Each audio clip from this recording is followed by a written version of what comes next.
All right. We're connected.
Good evening. It's here. It's the rivalry matchup between the Mustangs and the Bulldogs. How you doing? I'm Ben Shields. It is a lovely evening for some football here in Burnet at Bulldog Field, and the Mustangs getting their last-minute warm-ups. Burnet just went into their field house to the east side of the stadium here just a couple minutes back. So we are about 30 minutes away from what I think is going to be a great game this evening between two teams just 14 miles apart. The Burnet Bulldogs won last year 43-7. Meanwhile, Burnet comes in at 2-4. The Marble Falls Mustangs are 3-3 on the season. So here's what the season has looked to date so far for the Burnet Bulldogs. Start off with a loss to Lago Vista, 15-6. A loss to a very good Georgetown Eastview team, 42-28. They got their first win of the year against Little River Academy, 31-28, and then lost to the Billies of Fredericksburg, 14-10. Lost to the Gatesville Hornets 2 weeks ago, 15-9, and then last week went on the road and defeated San Angelo Lakeview, 46-36. So that's what the season looks for the Burnet Bulldogs at 2-4. Again, the Marble Falls Mustangs in at 3-3, already surpassing the win total last year. So the Mustangs definitely seeing some growth this year. They start off the season with the win against Crockett, 48-0. Lost to Gerald, 41-7. Lost to a very good Llano squad, 50-18. Shut out Brackenridge and San Antonio, 59-0. And then lost to a very, very good Lavernia Bear team, 63-21. And then last week's victory, 36-14 against Divine. That was the final non-district game of the year. So the Mustangs will have the Bulldogs tonight here in the Battle of Burnet County. And then they'll have Stephenville. The Yellow Jackets come to town next week. And then it'll be a bye for the Mustangs. And then they wrap up the road season against the Badgers on Halloween. And then they will be back home to wrap up the regular season against the Brownwood Lions first Friday in November. Sam Whitley's going to be joining me here in just a few minutes, probably about 7:15 or so. We are going to hear from Marble Falls head football coach Kerry Timmerman here in just a little bit. Coach Kerry Timmerman will break down last week's nice victory and what he expects from the Bulldogs in this rivalry matchup this evening. So the Burnet County matchup is they always honor first responders in Burnet County. This has been something they've been doing for years, and really neat to see that they do this. All right, so the first responders, they were doing the Battle of the Cans. That's what the cheer was. So the Mustangs remain undefeated in the Battle of the Cans. So that is something they've been doing. I believe this is the fourth year they've done the Battle of the Cans, and Marble Falls has won every single year. So they just announced that they won, and they were really excited over here knowing that they defeated Burnet in the Battle of the Cans, and they hope they defeat them here on the field this evening as well. Do want to thank our sponsors for bringing you Marble Falls Mustangs football this evening. Big thank you to First United Bank, Hill Country Collision, Edmonds Barbecue, Lakeshore Church, J-Bar.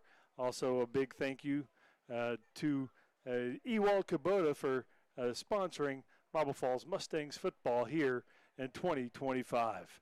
All right, so we're going to be a great crowd on hand. It's already filling in nicely. We still have about 26 minutes to go until we really start to see the fans full this evening. At the half, going to hear from Gina Jett. She's with the Marble Falls Education Foundation. They've got their Elevate Marble Falls for Education. They've got their fundraiser coming up in November, and so we'll hear from her. Mac talked with her earlier in the week, so I'll play back that interview with Gina Jett later on at half, and to hear about Elevate Education and such a fun night. And Marble Falls Education Foundation does a great job. All right, so the Mustangs going to be in their traveling whites with the purple numerals, the white pants. They've got the gold helmets with the running Mustang on the side of the helmet. What is First Responder Night? They always honor the first responders in Burnet County and here in the Battle of Burnet County. All right, going to take a break. When we come back, we'll hear from Marble Falls head football coach Kerry Timmerman. He'll talk about the Mustangs and the Bulldogs when we come back on KBEY 103.9. Yeah.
All right, school songs playing right now at Bulldog Field, and we're less than 15 minutes away from the kickoff between the Mustangs and the Bulldogs. Sam Whitley joins me here in the booth. Good evening, Coach. How you doing? I'm doing great. Sorry I'm running late. I guess y'all need to dock my pay a little bit, I guess. Thanks for getting off the couch and joining us, Coach. Appreciate it.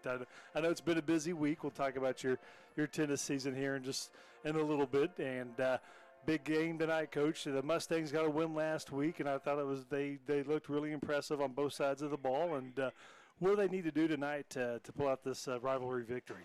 Well, this is a big game for both teams tonight. Burnet is and Marble Falls as well is a need to win to get into the playoffs tonight. So as far as what we need to do, if we can play like we played last week, we did a great job on defense of stopping the run, pursuing to the ball, lining up correctly, adjusting to the different formations that they ran, the slot T and the spread. Special teams, we did good on that aspect as well, covering the ball. And offensively, we ran the ball well. We actually hit those short passes good. We, again, tried to go deep, but didn't do the explosive plays. We've got to hit those tonight for sure. But I expect this to be somewhat like an old wrestling cage match. No holds barred. There's nothing. You don't save anything for the next week, because if you don't win tonight, this is almost like a playoff game for us. So I expect to see trickery and all kind of different things tonight to put points on the board. Even though it's the first district game of the year, if you win this ball game, you get a leg up and a front row seat to possibly the playoffs. Exactly. Next week we got Stephenville coming in, and we know that they're a powerhouse. And then I think we got a bye week after that, and then we got Brownwood and we got Lampasas, or Lampasas then Brownwood. And all three of those teams are very strong teams. We're definitely going to be, I'm not going to say outmatched, but it's going to be tough to get a win after tonight. So we've got to get it done tonight. And again, that's the same thing for Burnet. Burnet is very similar to us, and so it's going to be one heck of a ball game tonight. Yeah, it definitely is. Looking forward to seeing it. Burnet has a really good defense. You look at their defensive stats and some of the scores. They play really good on the defensive side of the ball. With your defensive mind, I'm sure you'll love watching that tonight. Yes, I will. I mean, I like to see good games. I don't necessarily like to see 50, 60 points scored. I like to see maybe a touchdown per quarter and people really grinding the ball down the field and defenses making plays and stopping them. I'm back to the old school bend but don't break type of defense. But yeah, I do like to see a good 28-35 ball game. But as you said, Burnet they've had some quality defensive play in this year thus far. And so we're going to have to, like I said, we got to get those explosive plays, whether run 25, 40 yards up the field or pass for 35, 45 yards up the field. Bragging rights on the line this evening for Burnet County.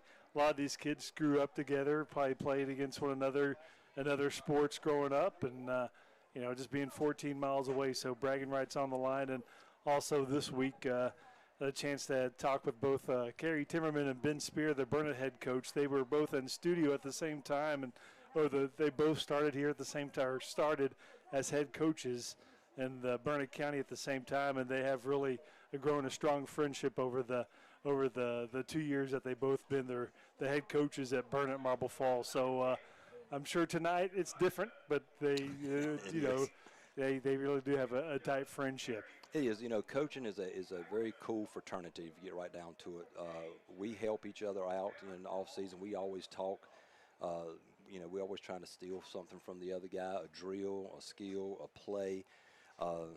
Me and Coach Reb, and Coach Reb was the tennis coach over here. He's now helping me with our tennis program, which is doing quite well. But we became friends. We were rivals, don't get me wrong. When we played each other, we wanted to beat each other. There was no mercy. No sugarcoating it, huh? Exactly. We wanted to beat you, but once the game is over with, we can still be friends, no doubt about it. But right now, it's like I said, it's a rivalry. Even those kids out there, there's no doubt that there's a lot of friendships that extend. They might go hunting together over the weekend, but tonight, there's no friendships tonight. It's time to play some football. All right, so it's the Mustangs and the Bulldogs, so we're going to go ahead and we are going to take a break and hear from Jackson Heath. He'll give us the weather, so here's Jackson Heath with the weather. Yeah.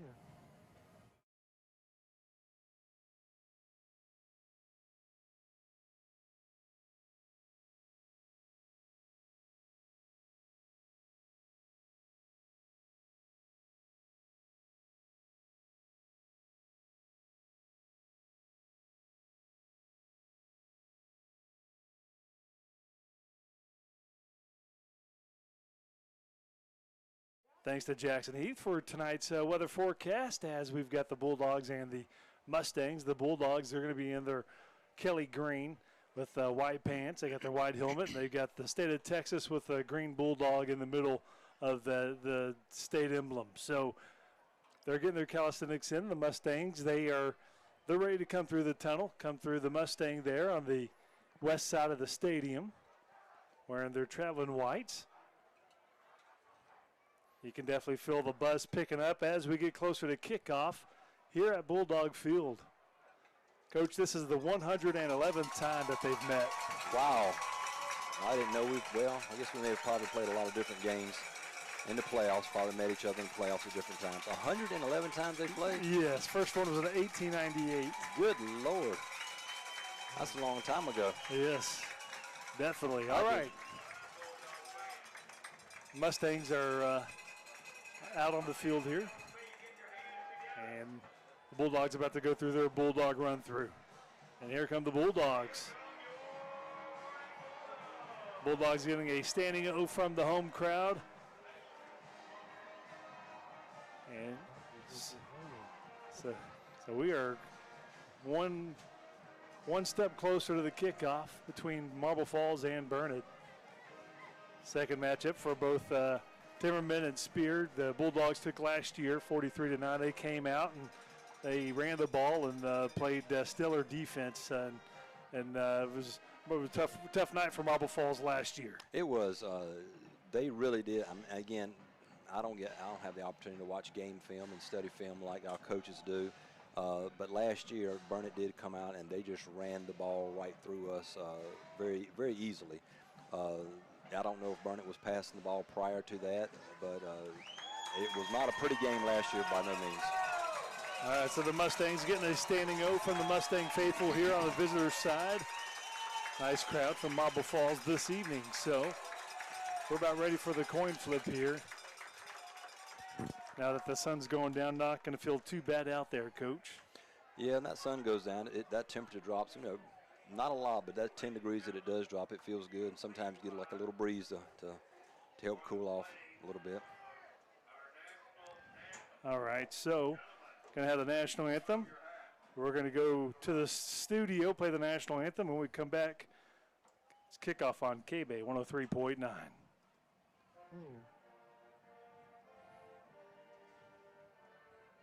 Oops, sorry, Coach. My bad.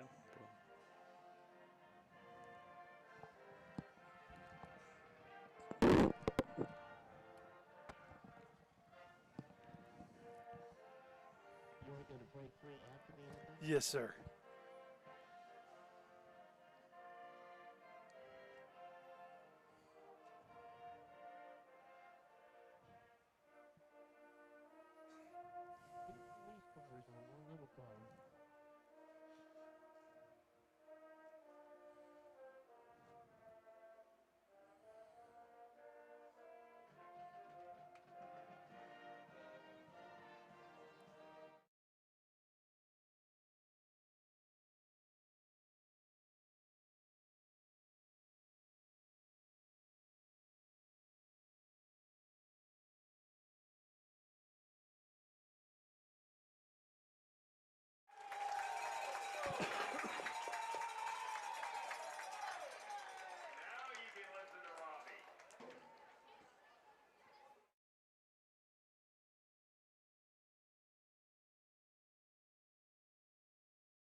Just had the coin toss, and the Mustangs won the toss and deferred to the second half. Going to have Raul Moran, Joaquin Aguilar, Crawford Maddox, and Doak Timmerman, the 4 captains for the Mustangs.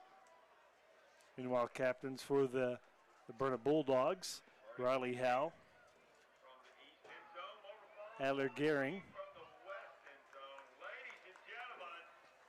as well as number 22, Josiah Coronado, and one of their stalwarts on the defensive line, Shane Eichenen. So the 4 captains for the Bulldogs and for the Mustangs. All right. It's time to get it on now. It is. All right, so both sides. Hollow Falls coming off and coming off the field, pumped up and ready to go. All right, so it's going to be Marble Falls offense to start things off here in Burnet. Here comes Burnet's kickoff unit to tee it up. Kicking off for the Burnet Bulldogs this evening, going to be ball teed up at the 40. Kicking right to left are the Bulldogs. All right, streaming coming back up. All right, so here comes the kickoff off the foot. And that one's going to go into the end zone. And that is going to be a touchback. So that'll come out to the 25-yard line. All right, I wonder if Marble Falls is going to start off with a 2-back set tonight like they ran last week. They ran a lot of 2-back set with Aguilar and Timmerman in the backfield. I think they're going to start off with the same type of formation this week. Not for sure. Nope, Doak's on the sideline. All right, so here the Mustangs getting last-second instructions. Going to be working left to right here. Ball sits on the left hash. Ball's at the 25-yard line for your Mustangs. And here comes Crawford Maddox, the sophomore QB. 2 backs, both Aguilars in the backfield, Diego and Joaquin. First down and 10. Both backs in motion out of the backfield. It's an empty set now for Crawford Maddox. Is he going to run it? Yes, he is. Calls his own number, has a hole, and then hits at the 30-yard line, gets a 5-yard pickup. I imagine it's going to come out that formation pretty quick. We had 3 receivers over here. Burnet had 2 defensive players. If you can get the blocks and you get the ball to Diego, that's going to be about a 70-yard touchdown. All right, so we got a second down at 5. Timmerman's back there as a running back with Joaquin. Joaquin in motion out of the backfield. Snap gets away from Maddox, picks it up, and he's going to be hit. Big loss inside the 20. Hit at about the 18. That'll be a loss of 7. Just didn't watch the ball come in cleanly. And it'll be a 3rd down and 12 for the Mustangs. Kind of negated that first down play that we had. It had some positive yardage to it. But he did a good thing. He didn't try to do something special with it. He just ate the ball and just got tackled, and that was good enough because you don't want to try to do something crazy this point of the game deep in your own territory. I know he's a young quarterback, and he did a smart thing there. All right, so on 3rd down and long for the Mustangs, Aguilar's the running back. He's out of the motion out of the backfield, wants to throw. Maddox looking. He's rolling to his right, fires downfield. That should be interference. Incomplete, intended for C.J. Alexander. Mustang coaches wanted a flag. They wanted over the back, but not going to get called there, and it's 4th down. Yeah, I believe that they missed that one on that one because it was definitely being definitely came over his shoulder, yep. Yes. All right, so 4th down. So looked promising after that first down run, but then the bobble on the snap, and the Mustangs are going to have to go ahead and punt it away here. Joaquin stands at the 7-yard line. Return man for the Bulldogs at the 43 of Burnet. Joaquin gets off a nice high punt. Gives a bounce. Takes a nice Mustang bounce, taking at the 45 of Burnet down to the 49. That time with the return is Trevin Park, and he gives the Bulldogs good field position in the Mustang territory at the 49-yard line. That's good coverage on that punt. Kind of a dangerous aspect of the returner picking that ball up off the bounce, but you know, this type of game, sometimes you take chances like that. All right, so 1st down and 10 for the Bulldogs. Fisher Powell, their sophomore QB. They go youth as well at the QB position. He's going to have back to his left. He's got 4 wideouts on 1st down and 10. Looks to swing it out to the left. It's caught. Inside. Stiff arm. Breaks a tackle to 45 down the left sideline. First down. Out to the 30-yard line. 19-yard pickup. And that time for the Bulldogs. Matthew Williams going down the left sideline. First down. Yeah, Aguilar's got it. If the defensive back wide field, he's got to keep that receiver pushing back to the inside where his support's at. He kind of went for a tackle too quick, and guy broke the tackle and went down the sideline for a long gain. Fisher Powell's in the shotgun. He's got Josiah Coronado to his right. Yep, same formation, opposite way. Trips left side, one receiver to the right now. He's going to swing it out to the right this time, and nice tackle. C.J. Alexander wraps up Cohen Jorpland, and he's going to get maybe a yard. That's it. So second down and 9. What an open field tackle. That was all. If you notice, he stepped to the outside. He made the receiver turn back inside, and I think he was going to bring him down by himself anyway. But he had two Mustang defenders right there to help him. So it's second down and 9 for Burnet. Empty backfield for the QB. He's got it. Going to call his own number. Cuts to his right. He's tackled. He's hit hard at about the 25-yard line. Gets 4 yards. Third down and 5. That was I'm not sure what number that was. 40, I think it was. I think it was Graham. Graham, yep. He came in low and really took his legs out of the quarterback. So the Bulldogs looking at about a third down and 6, just shy of the 25. Again, the empty backfield. Double tight end set. Brian Johnson's the QB now. He's the running QB, goes forward, and he's going to be well shy of the first down as he crossed the 25 to the 24, 2-yard gain. Fourth down and 4 coming up. It looks like they're going to bring in Fisher Powell back in as the QB. Yeah, get this game right here. Field goal would be great to get ahead, but this deep in the territory, early in the game, is not a bad idea to risk it. Just outside the red zone, ball sits at the 24. Bulldogs going for it. Fourth down and 4 at the Mustang 24. Pistol formation for Fisher Powell. He's got Coronado now to his left. Trips left side, one receiver to the right on fourth down. Big play here in the early you're going. Flag. We got a flag. We got movement probably. Timeout called, okay. So timeout called. We'll take it with them back after this on KBEY 103.9.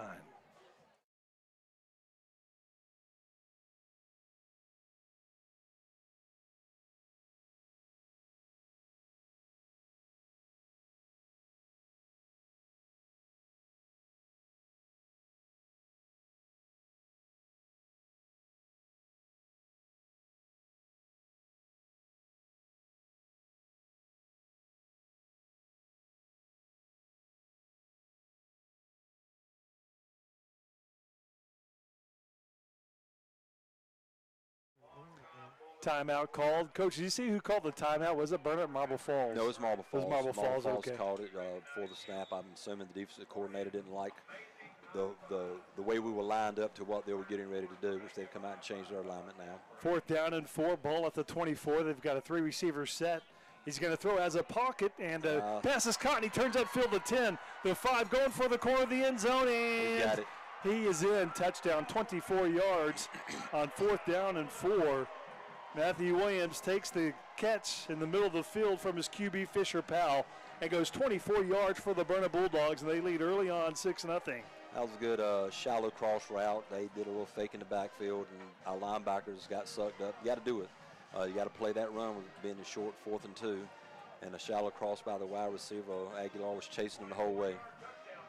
Marco Campos and his extra point try. Snap is good, hold is good, and the Campos extra point is through the uprights, and the Bulldogs lead early on. 8:07 to go in the first. 7-0 Burnet on KBEY 103.9.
7-0 Bulldogs. They go 49 yards on 4th down and 4. Get the first down and the touchdown. Kick is Good.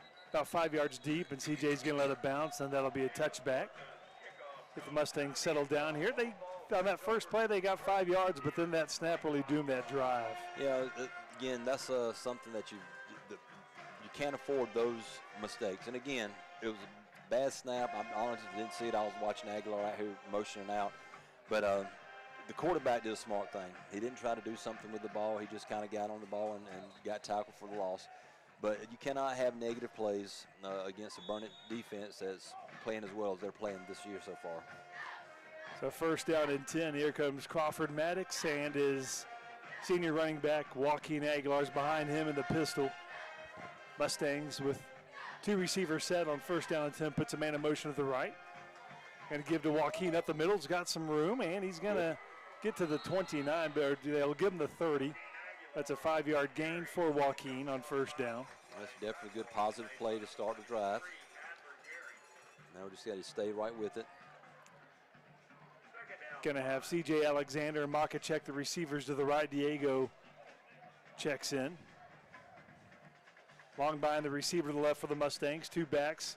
Both Aguilars are the backs with the QB Maddox. As the Mustangs work with 3 wideouts, down 7-0. Now this is similar to the very first formation when they motion both backs out. Going to hand off. Diego up the middle, squirts out of there and gets some positive yardage to the 33. Gets 3 yards. And it'll be 3rd down and 2 for the Mustangs. 7-12 and counting in the first quarter, and the Mustangs have a 3rd down and 2 coming up here. Big 3rd down early on. Yeah, just brought 2 tight ends, Dalton and Byfield, in the game right here. So we got our 2 tight ends set with 1 back. Long behind the receiver to the right, Alexander to the left. Joaquin's the running back to the left of his QB, Crawford Maddox on 3rd down and 2. Puts long behind in motion to the left. Gives Aguilar cut it up the middle, and he has a first down. He crossed the 35, and that's 2-yard pickup and good enough for Marble Falls' first down of the ball game. That's good. Again, as long as you keep Burnet's offense off the field, that's a good job by us. Just get those 10 yards at a time. That's good. No problem. Caleb Byfield checks in as a tight end. C.J. Alexander still out there. Doug Timmerman checks in as a running back, and Diego Aguilar leaves for the Mustangs. Long behind the receiver to the left. C.J. Alexander, the receiver to the right. 2 backs in the backfield with Crawford Maddox. He's got the ball, wants to throw for the first time. He's got time. Rolls right, he's looking for the second time, and it is who caught it, who's got control. Well, they normally give it to the offense. Burnet saying we've got it. How do they call that here, Coach? No decision yet. It's kind of like the tie goes to the runner in baseball. You have 2 guys catch the ball. Normally they give it to the offensive guy. And they say it stays with Marble Falls, so they're going to give the catch to C.J. Alexander. As you said, tie goes to the receiver there. Yep. And he gets a couple yards there, 2nd down and 8. So that is called a catch. 2 yards there for C.J. Play clock at 20 seconds here. Joaquin and Doug Timmerman, the 2 running backs. 2 receivers set on 2nd down and long by the, check that, Byfield, the tight end, right side. Hand off, Joaquin finds a seam, right side, crosses the 40, rolls her shoulder to the 42. Gets about 5 yards. He's got about a 3rd down, another 3rd down and 2 coming up. Yeah, Burnet's defense, they're playing a lot more zone in the secondary, and the linebackers are able to flow to the ball a little easier if they're not chasing men around. But that's a good blocking scheme. They just ran to the short side of the field, brought the tight end and the extra running back over here, and just kind of overpowering this side. So 3rd down and 3 for the Mustangs at the 41. Fakes the handoff. Fumble. He was going to give it to Doak. He never took it. Ball's on the turf. Yeah. Burnet saying they've got it. No signal yet. It is Burnet ball. First turnover of the ball game. Miscommunication. And Crawford thought Doak was going to take it. Doak didn't take it. Ball's on the turf, and the Bulldogs pounce at the Mustang 40. Yeah, that was a read. Not sure what he was reading, but he put the ball in like he tried to take the ball back out and then put the ball back in at the last moment. Again, a young person, a mistake made. you know, once you make that first read, you don't have time to change it up. And I think his first read was to give it to Doak, and then he tried to pull it. And when he tried to pull it, Doak let it go. And then he tried to push it back in there. So. All right, so the Bulldogs with the first turnover recovered. And they're sitting pretty at the Mustang 40. Yeah, this is a big change of momentum right here. Fisher Powell, hands off. Defense. Coronado, and he's wrapped up for a loss at the 45. He'll be dropped for a 5-yard loss.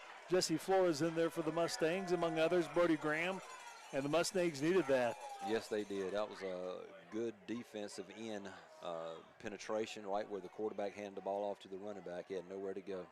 All right, so that'll be actually a 3-yard loss. They said momentum stopped at the 43-yard line of Marble Falls. So the Mustangs down 7-0.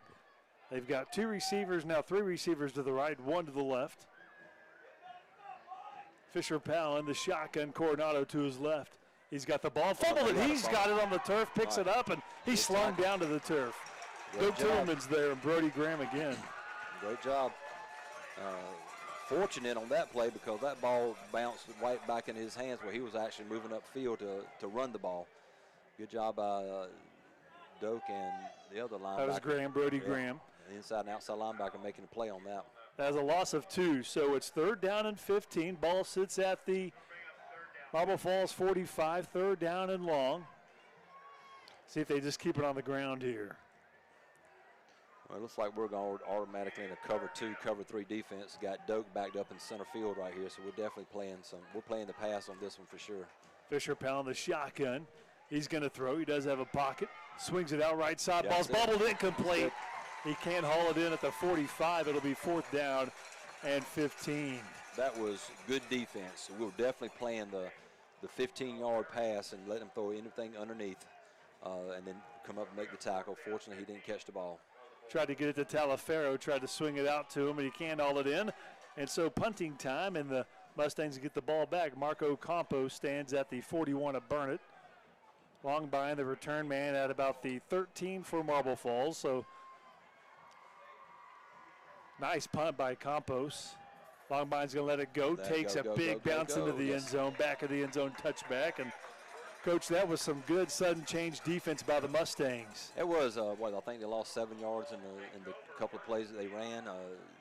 Defensively, we stood up to the challenge right there of having that sudden change and the momentum about to swing really bad because a quick touchdown in that situation could take the air out of you real quick.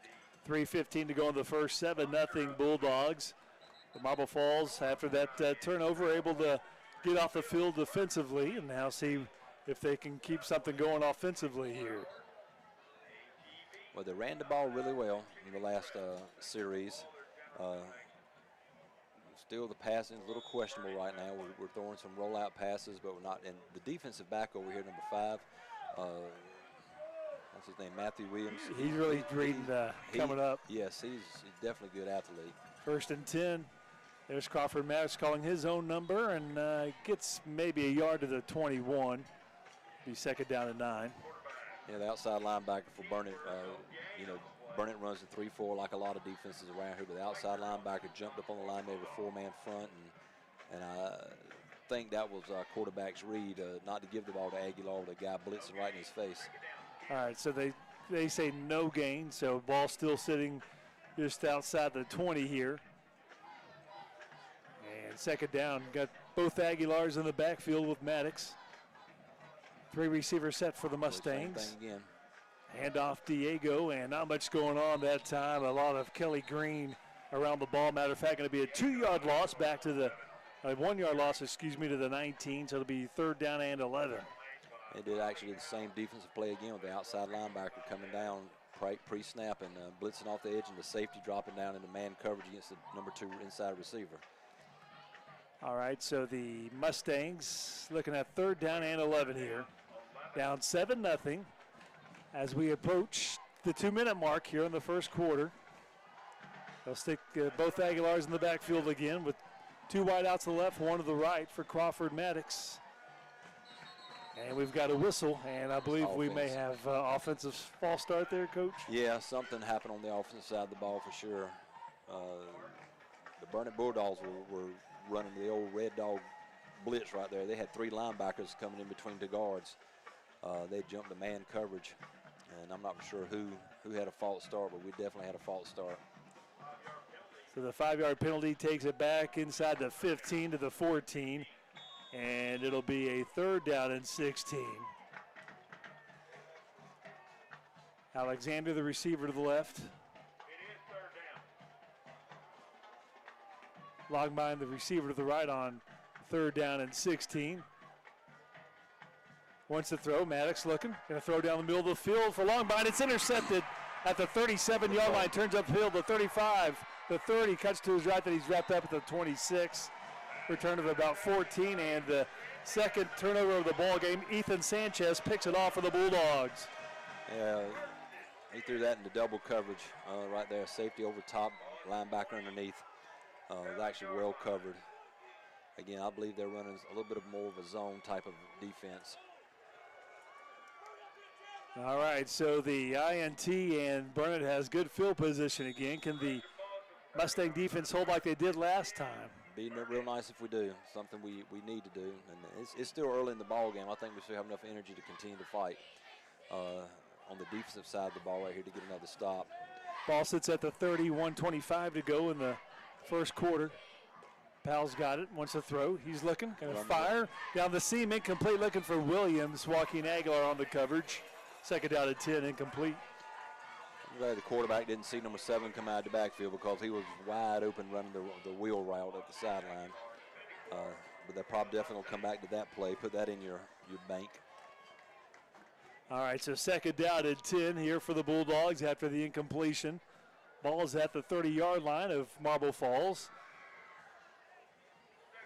The Bulldogs have a 7-0 advantage, and we are at 1:20 to go here in the first quarter. 2 backs for the Bulldogs. Brian Johnson's one of them. Fisher Powell's in the shotgun.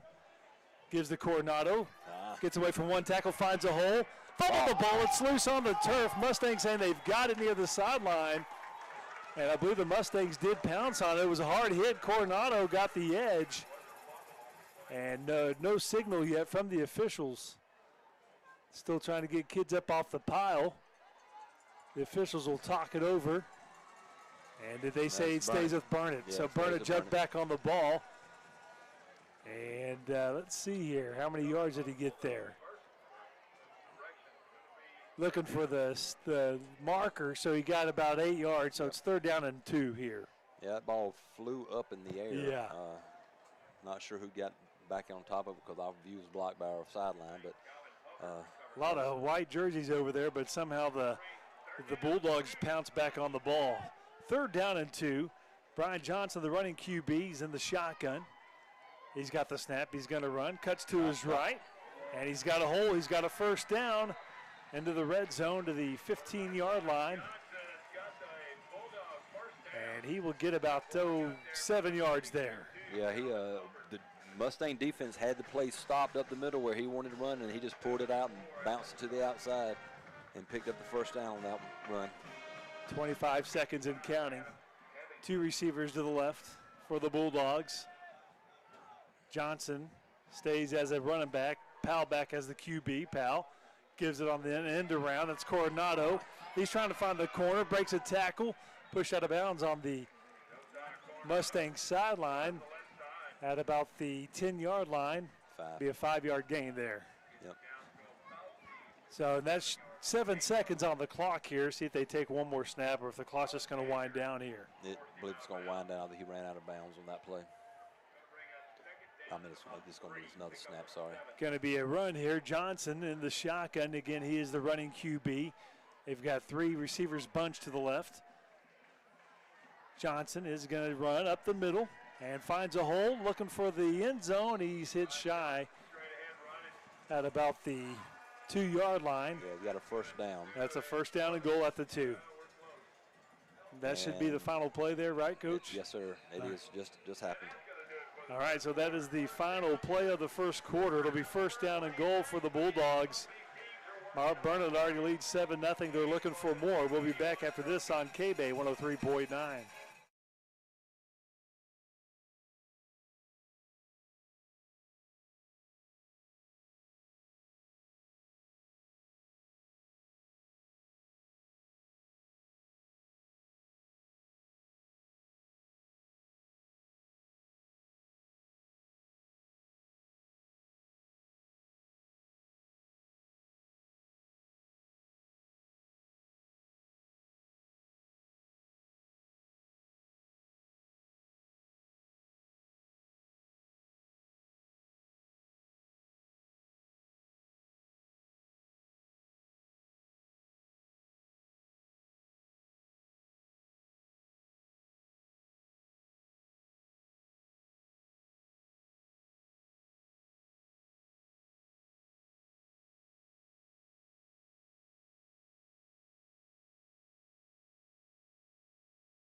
All right, so it's going to be a first down and goal for the Bulldogs at the 2-yard line. Pistol formation, 2 receivers to the left. Snap back, and it's going to be a handoff up the middle, and that's going to be a touchdown. Coronado goes in for the Bulldogs, and the Bulldogs take maybe 3 or 4 seconds off the clock here, and they now lead 13-0. Well, I'm going to tell you, it's not. We didn't really play a pretty first quarter, to be honest with you. Offensively, defensively, we give up a couple of big plays, a little shallow cross for the first touchdown. Quarterback broke it out on a 3rd and short, I believe it was, for a 7-yard gain. And here comes the extra point try. It's good, 14-0. But Burnet right now does not look like a team that we cannot beat at this moment. They're kind of sporadic as well. Got to secure the ball. We got to make turnovers and get the ball away from them. But we got to stop giving the ball in a short field. All right, so you have the 2 turnovers setting up for the Mustangs, or for the Bulldogs. And that's 14-0 now for Burnet. All right, so see if the Mustangs can turn something up offensively here. All it takes is one play to get everything back in check and get the momentum to swing a little bit.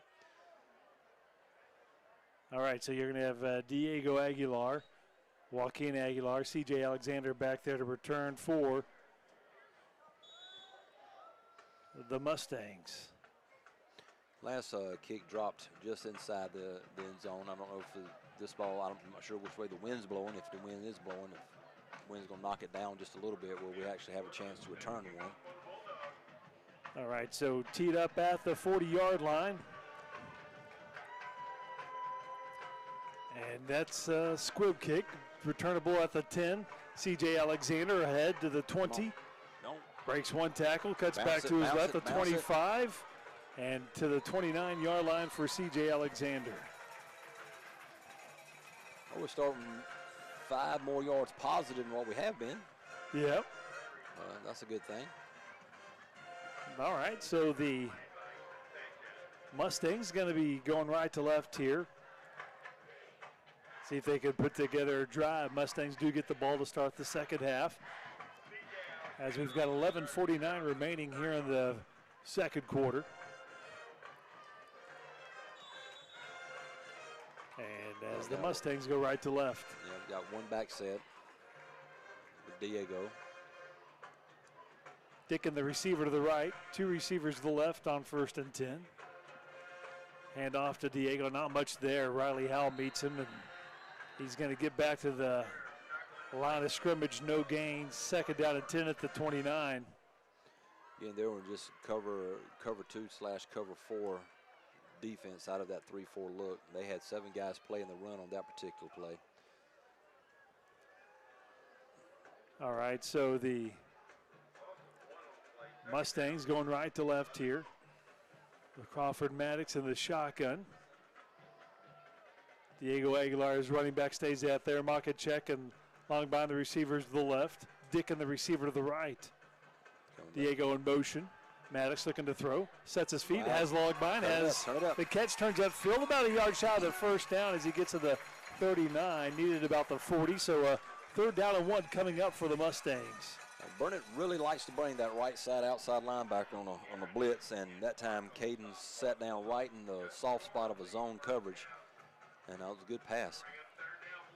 All right, so you've got a receiver to the right, 1 receiver to the left now. Diego stays the running back. Maddox looks over to the sideline to get the call. Mustangs on a 3rd down and short. Maddox puts his tight end into motion. That's Denton. Now he's going to turn, give Diego at the middle. Has the first down, and then he's wrapped up at the 43. That's a 4-yard pickup and a first down for your Marble Falls Mustangs.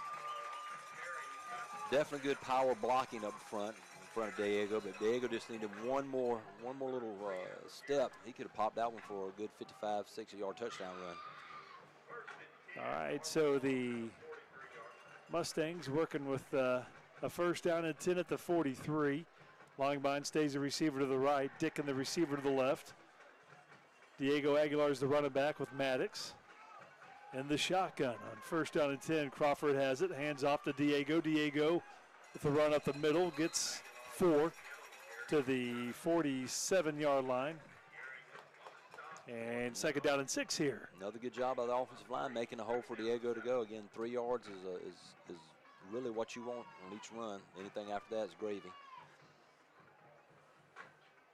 So 3 receivers for the Mustangs. Makachek and Longbein, the receivers to the left. You've got Dickin, the receiver to the right. And Denton is the tight end right side for the Mustangs. On 2nd down and 6. Goes back to Diego. Diego, man, that was a tough tackle. Gets a yard. He was slung down to the turf. He was picked up. Yeah. He's a freshman. He's out of a small guy. And that guy picked him up in the air and said, hello, welcome. About a 3rd down and 5 here. The Mustangs working right to left. 3rd down and 5 for Marble Falls. Ball sits at the 48-yard line. 8:47 and counting in this first half. Bulldogs lead 14-0. And the Mustangs will love to keep this drive going. 3rd down and 5 just shy of the 50. 3 receiver set. Diego in motion out of the backfield. Crawford has a pocket. He can run. He does. Turns upfield, crosses the 50. And he's going to be maybe a yard shy. Got the 48. He's going to be about a yard shy of the marker. So brings up a 4th down here for the Mustangs. 4th down and 1 coming up. The positive thing is we just crossed the 50-yard line. That's good. This is a kind of a crucial spot in the game right here. You're down 2 touchdowns. You definitely go for it, right? Yeah, you got to. I'm just kind of thinking the same thing. I mean, you can't give the ball back to them right now. We need to get a first down, if nothing but try to draw them off sides. 4th down. Freeze play. Maddox looking over the sideline to get the call. He's got Diego's running back to his right. 3 receivers set. Short. He's going to do a quick kick. And there goes Maddox with the quick kick. Yep. Gets it off and going to go into the end zone. Going to be a touchback. And so the Bulldogs will have it at the 20. Got a flag on the field. Flag here, Coach. Where's it at? Opposite field on about the 35-yard line, close to their sideline. All right, so they will go ahead and I'm sure it happened after the ball crossed the line of scrimmage, so therefore it should be Burnet's ball. But we'll see. All right, so discussion after this penalty. Well, maybe a sideline warning. I'm not for sure. They're going to mark it. Personal foul. Against Burnet. Yes. So it'll be 50. Is that the 20? Do they do half the distance? Should be half the distance. Okay. Since it's over. Since it's at the 20. Yep. It should be back at the 10. All right. So personal foul call against the Bulldogs. Wish I knew exactly what happened over there. Like there's something with the sideline. Yeah. They may have stepped down the sideline and the official ran into them. Usually they give you a warning, right? Well, it depends on if you make contact with them. Okay. If you make contact with them, they throw the flag. Yeah, they should. I mean, but people don't understand how dangerous it is on that sideline, and because a lot of those, the field judge or the side judge, they're running backwards at full speed, backpedaling, and you never know what they're going to hit. 7:41 to go. Snap back to the QB. Get him. There's a penalty flag comes in. It was a Byfeld who was given chase on his from the right, and he was on his tail, but a whistle blew, and that saved the Bulldogs. Was that another flag? He dropped it on the opposite side of the field. And it's against the Mustangs. Yeah. 5-yard penalty. Were they in the neutral zone maybe? I don't know. Boy, they wouldn't have blown the play. Yeah, that doesn't kill the play. The only time you blow one on a like a offside by defense if they have unimpeded to the quarterback. And maybe Caleb did that time. So 1st down and 5 for the Bulldogs. Handoff. Coronado is met in the hole by Brody Graham. Check that. That's a new running back, Peyton Lopez. And he gets to about the 19-yard line, about a 4-yard gain. So 2nd down and 1 coming up. We need a big play right here to keep them in the hole. All right, but ball sits at the 19-yard line. Bulldogs running in place here, up 14-0 in the second quarter. 2nd and 1 is a good time to throw a pass. They feel confident in the run game, which they should right now. Get down to 1. They've got trips left side. Pistol formation.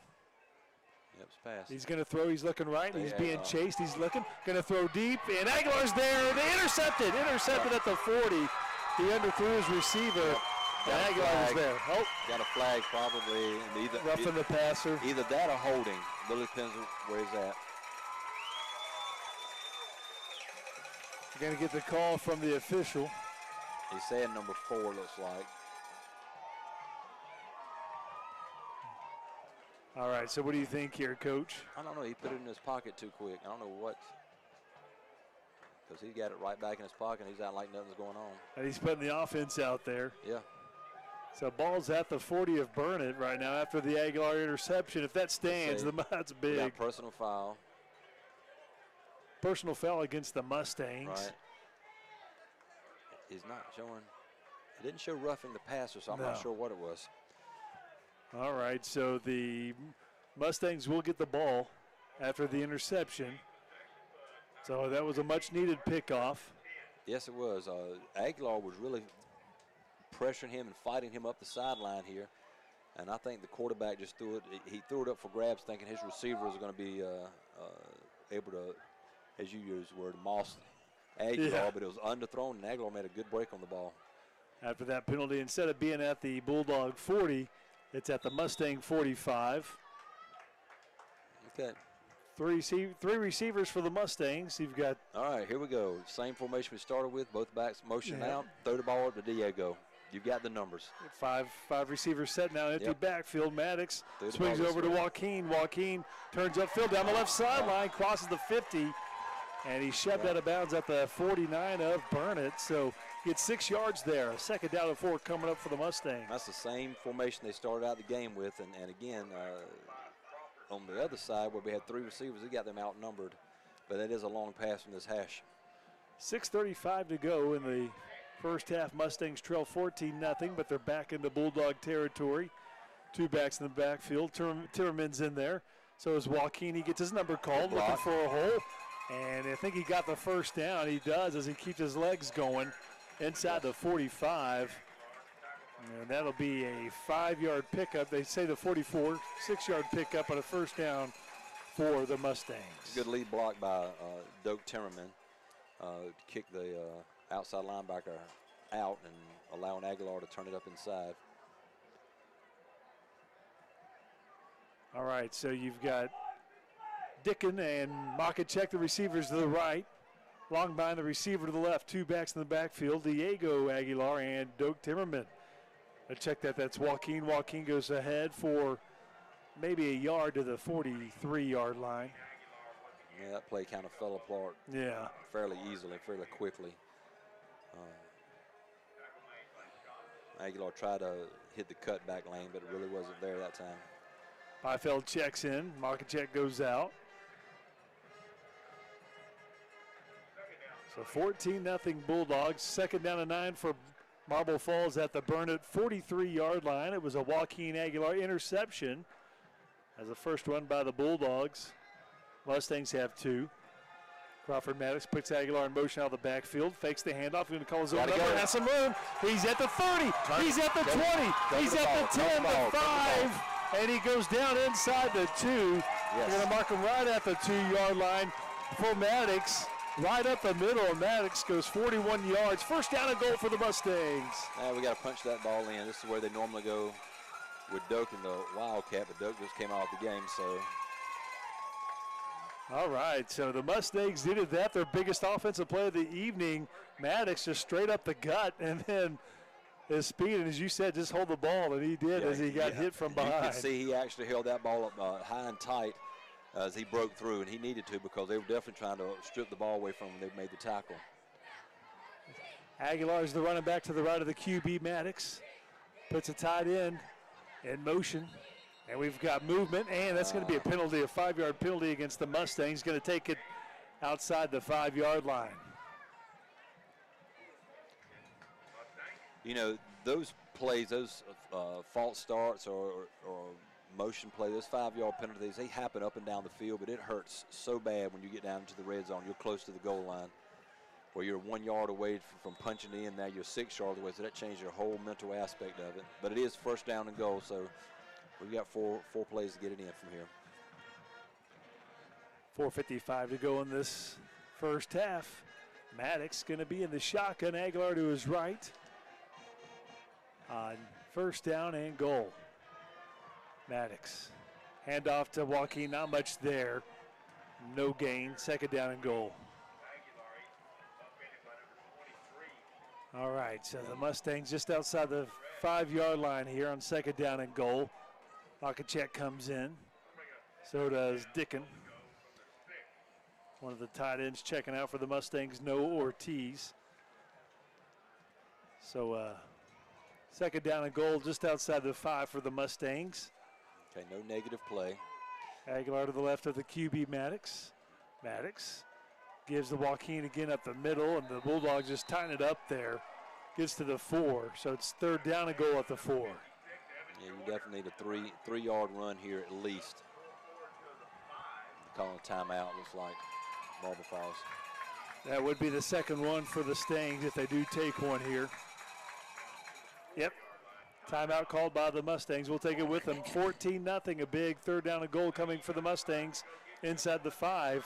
Back after this on KBEY 103.9.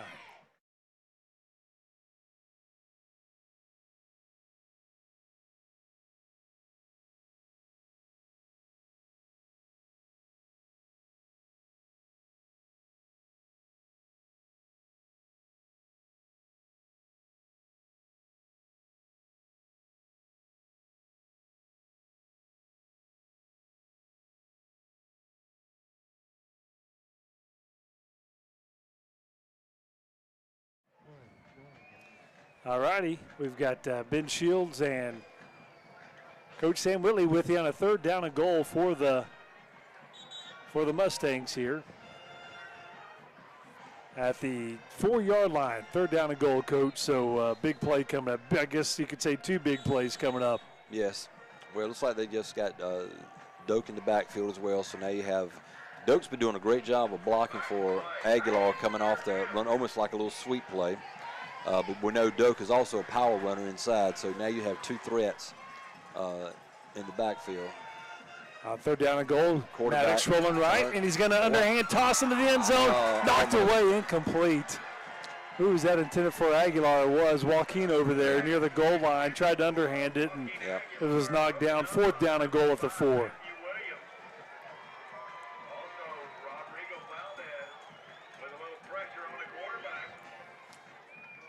All right, so fourth down and goal. The offense stays out there. Yeah, this is a... All right, so it's going to be fourth down and goal at the 4. Well, they're definitely going to do some type of play-action pass, I'm sure. Aguilar out of the backfield. It's going to be Maddox calling his own number, trying to fight for the end zone. I don't think he got in. He's hit a yard shot, the 1. He didn't. That 5-yard penalty it's a killer. Yep. That close to the goal line. Like I said, it happens all the way down the field. You don't really pay attention to it that much, but when you get inside the 5-yard line, it just hurts. All right, so that'll be a turnover on downs, and Burnet has it at the 1. That's a tough one for the Mustangs there.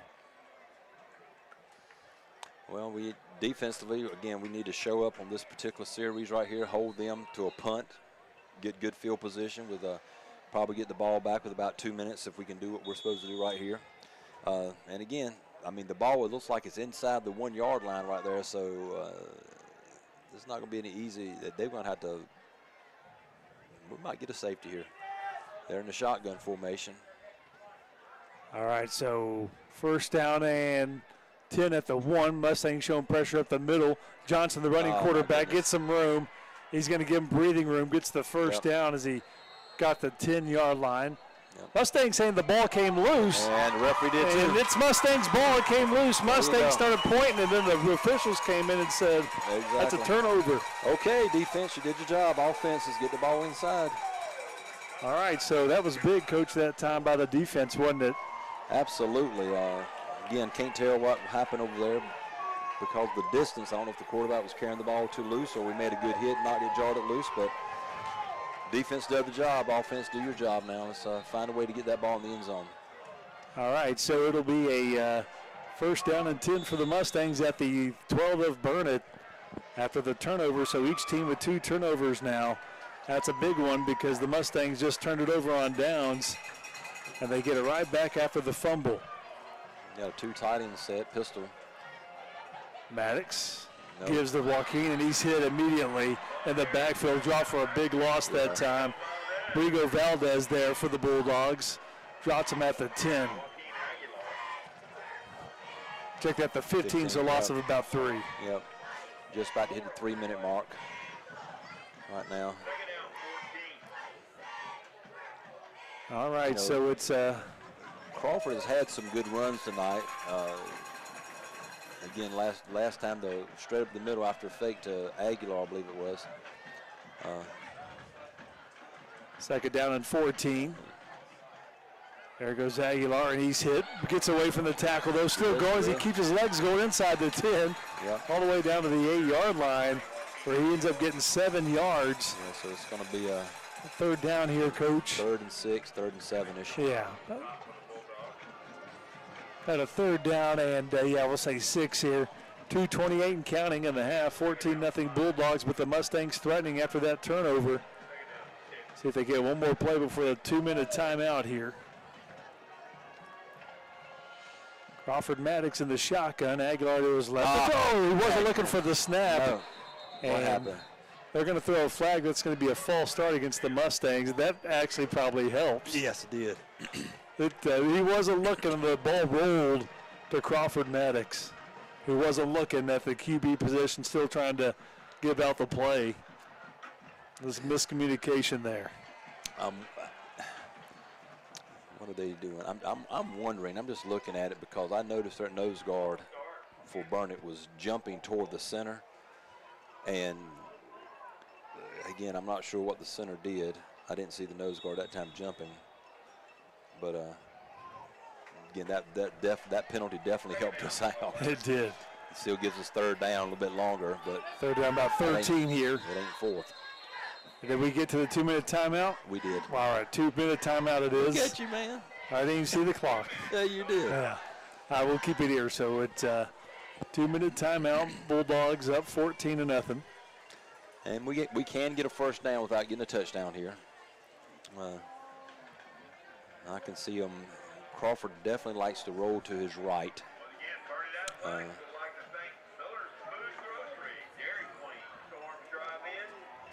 again, his big run came up the middle when he had I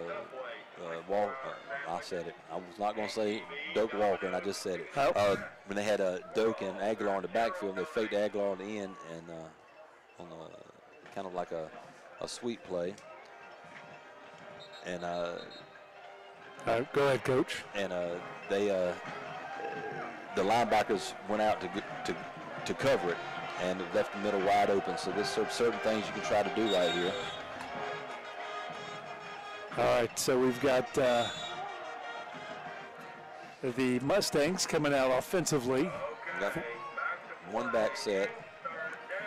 All right, it's 14-0 here.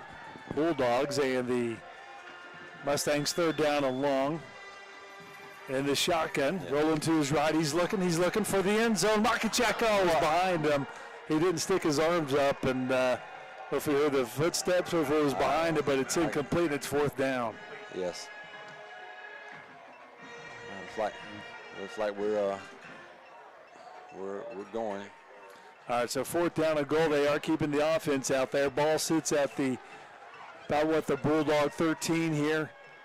Fourth down and about 13 for the Mustangs. Maddox is under center. Aguilar's the running back. And he's going to swing it out to Timmerman. He's going to double pass it in. He's got Denton. Yes. Touchdown. Little razzle dazzle. I told you in pregame you can't take any of these trick plays home with you. Nope, they razzle dazzle. And Timmerman was split out wide to the left. They threw it to Doak, and then Doak found Dalton wide open in the end zone, and the Mustangs on the board 14-6, and that was a huge one coming out of a 2-minute timeout with 1:50 to go in the half. Absolutely. Burnet should have recognized something really quick when the quarterback got up on the center.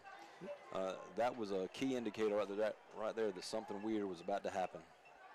All right, so here comes the Aguilar extra point try.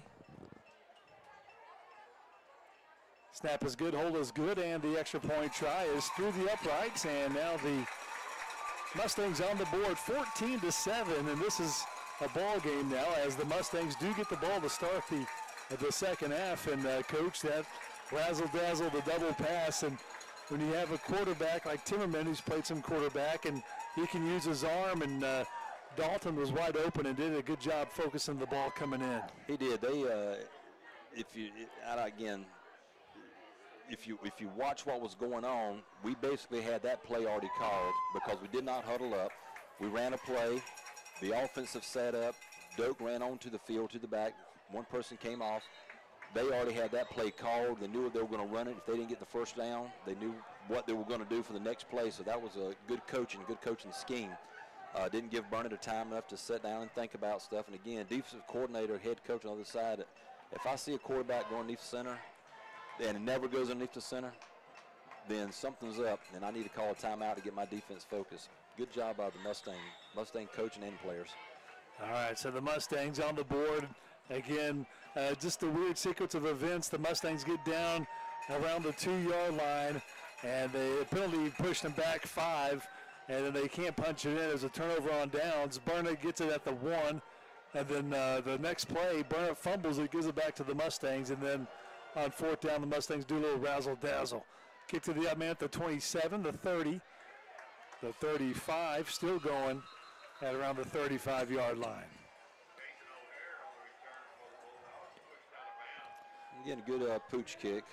He was standing very close to the sideline. I was hoping he was going to put his foot out of bounds to catch it, but he didn't. All right, so we got about a minute and 45 seconds that our defense needs to, again, step up to the challenge and just keep the Bulldogs out of the end zone. Olin was standing there for a long time in the end zone. You think it seemed like it took about 5 minutes for that ball to get there? It did seem like the ball was just going to float a little bit. And they had a defender that was coming close to it. Fortunate for us, we got that play in. Burnet at its 35. Powell hands off. Coronado come on, has some room. Still up across the 45 near midfield. Takes it all the way to the Mustang 48-yard line. And that'll be about a 18-yard gain for Coronado. And the Bulldogs trying to put some points on the board before the half. 1:35 and counting. They're working quickly here. Shotgun for Fisher Powell. He's got the snap. Hand off Coronado again up the middle. He gets to the 40 to the 37-yard line. And that'll be about a 12-yard gain, another first down for the Bulldogs. I think we have one timeout remaining, I believe. Burnet has 3. If they get another 10, 12-yard gain, we need to call a timeout and get refocused, resettled over here on defense. 1:19 to go here in the second quarter. Swing pass right side. There was a flag down. Pass it, hit the ground incomplete. Cohen Jordan. Offensive side of the ball, too. I don't know if they're calling the defensive lineman offsides. Or yeah, it looks like it's offsides. Yeah, that's what it is.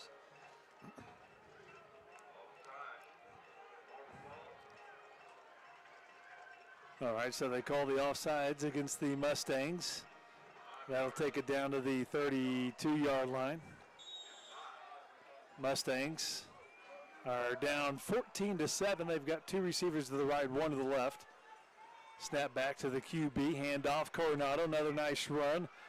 And he goes forward to about the 25-yard line. Near 10-yard marker, and almost another first down for Coronado. It is first down Bulldogs. It is. Somebody called a timeout. I'm not sure who it was. I think it was Burnet. It was Burnet. Exactly 1 minute to go, so they've got 2 timeouts remaining, and they're just giving it to Coronado in between the tackles, and it is. He's doing his thing. Exactly. We need to definitely play the run right now. I know sometimes you think they're going to pass the ball, but a minute is a long time. I think they started the drive with 1 minute and 45 seconds. They had a long time to run a lot of plays. Most plays last about 7 seconds, average of 7 seconds on the clock. for a run or a pass. So there's a lot of plays you can get in. And if you're getting 12, 15 yards of pop, then the clock stops. We set the chain, so it's almost more time on the clock. All right, so first down and 10 after another first down by Coronado on the ground. And the Bulldogs looking at first down and 10 at the 25, just outside the red zone here. And they will have trips right side. Coronado's the running back here. All right, looking to swing it out right side. It's caught. Yes, Coronado gets some blockers to the 20. Still up the 10. He's going to go down the right sideline, just shy of the end zone at the 1. He was chased down. And it was Lemon who chased him down, but he gets 24 yards. He caught the ball, turned upfield, and first down and goal. Yes, he had good blocking out here on the edge. The receivers locked up with the defensive back, flash safety. Flag, was there a flag though, Coach? I did not see one. But it looks like it because the play's coming back. I thought there should. Yep, they called holding. All right, so that's a big penalty. When you have that good of blocking in an open field on the edge, most of the time somebody's doing something wrong. Spoken like a true defensive coach, right? Exactly. All right, so that'll take it to the 34-yard line after the 10-yard penalty here. Now, this is the time you need to expect the second down for the first down. Yeah, so the Bulldogs with, let's see, we've got 52 seconds on the clock. We've got a wide open field that can put that guy in motion. I bet money on it. Yep. Get back, CJ. That's Williams. They're going to throw it to him. Rolling left as a QB now, and he's being chased. He gets away. Oh, it's a backwards pass. He threw a backwards pass, and that is actually a penalty with a loss of down. And would it be intentional grounding too? Yes, but you cannot throw that should be. You got a flag down, so that should be a penalty with a loss of down. I mean, he threw it nowhere near anybody. Yep. He just sailed it into the Burnet sideline. Exactly. As the Mustangs got pressure that time. And that's a huge penalty all the way back to the 47. Yes, that's what that is right there. That ball. They're going to waive it, I guess because it was a backwards pass. There was no need for the penalty because they're just going to mark it where it went out of bounds, right? Correct. That's the 47. And it's second down, and let's see here, you're a chemistry guy. Help me with math here. Second down and a lot. Yeah. About 30 here, 32. 45. Say 32 here. So I'm on. All right, sit back. Quarterback. There's Fisher Powell up the middle. That's okay. Wrapped up by Brody Graham and Timmerman at about the 37. So he gets some of that yardage back, about 12 yards there. Burnet got a timeout. 26 seconds to go. It'll be third down, and about 20 here. Where's the, okay, so the ball's at 15. They need the 15, and they're at the 37, so it's third down and 22. Okay, that's good. Again, the goal right now is not try to make them punt because they're not going to punt. The goal right now is just to keep them out of the end zone. And that's it. Play back. Preferably tackle them before they get a first down, make them have a fourth down play, but just, don't give up anything deep. If they're going to run the ball, let them run the ball for 15, 20 yards. We're still going to tackle them and they're still going to have fourth down. But don't give up the deep pass. All right, so it'll be third down and 22 for the Bulldogs. They have one timeout remaining. 26 seconds to go. And this first half, two receivers to the right, one to the left for the Bulldogs. Coronado's the running back. All right, we're set up. All right, get back. Fisher Powell, he's got a pocket. He's going to throw down at the 32. That was Williams hit immediately by Bill Timmerman after maybe a 6-yard gain. It'll be fourth down about 16 as Doak hit him immediately. Yes. No timeout called, 10 seconds in counting. Now down to 8. We're going to take one more timeout here. Yeah, they are. They're going to call a timeout and just probably throw it to the end zone. 4 seconds to go, so they just want time for one play. I don't know if they have a strong field goal kicker for this right here, but that play that they just ran was that first play they scored a touchdown with number 5 coming across on a shallow cross. I watched. My eyes were just happened to be on the safety, which was Doak. Doak had dropped back to the center field, and I saw Doak just come right out of the sky. He saw the shallow crosser. He came right out of the sky. Give him another step, he may have picked that one and went to the house himself the opposite direction. But great play by Doak Timmerman recognizing the play. All right, so it'll be 4th down and about 16 here, 17. And again, do not know the leg of the Burnet guy. Looks like they could come out and run offensive play, so let's just sit back in the end zone. You're going to do a mini Hail Mary here? Yep. Just sit back there and just. That's at the 31. All you have to do is tackle him. Play ends here, pending a penalty right on the defense. Correct. Get back. Defense, get back. All right, so. Yes. Y'all line up on the goal line. Timeout called. Marble Falls takes its 3rd and final timeout. Just line up with 4 or 5 guys there at the goal line? Yes, I would. I've done it before, and I'd do it again if I was out there. I'll put them on the goal line and say, don't let them get behind you. And that's all you have to do. Give up all the yards in front of you. All right, so the Mustangs down 14-7. They do get the ball to start the second half. And no, I think we're kicking off the second half, don't we? I thought. We had it first, I think. Oh, we did. Okay. Yep. All right. But we're going to onside kick. All right, there we go. There you go. Coming from Coach Willie right there. Yeah, we need to make something happen. All right. So it's 4th down here, 4th and about 16. All right, so they're going to put trips over here. Now they got trips to the opposite side now. Yeah, trips left side, 1 receiver to the right. All right, get back. Mustangs have about 4 guys right now at the 10. See if they push that back a little bit here. Yeah, that guy's still too close. Now they're scooting back. Yep. Powell has a pocket, fire down the field, and it's intercepted. That's C.J. Alexander, had a pick 6 last week, and Williams will catch him from behind. Flag does come in. Was it a face mask? I honestly could not tell. He slung him around a little bit. I don't know if it may have been an illegal block or, as you said, a face mask, but that probably is going to end it, the half. All right, so the call here, I think they're walking off the field here, so see what the penalty is. I believe it was against Burnet, unless it was a hold on the return of the interception. Long discussion here by the officials.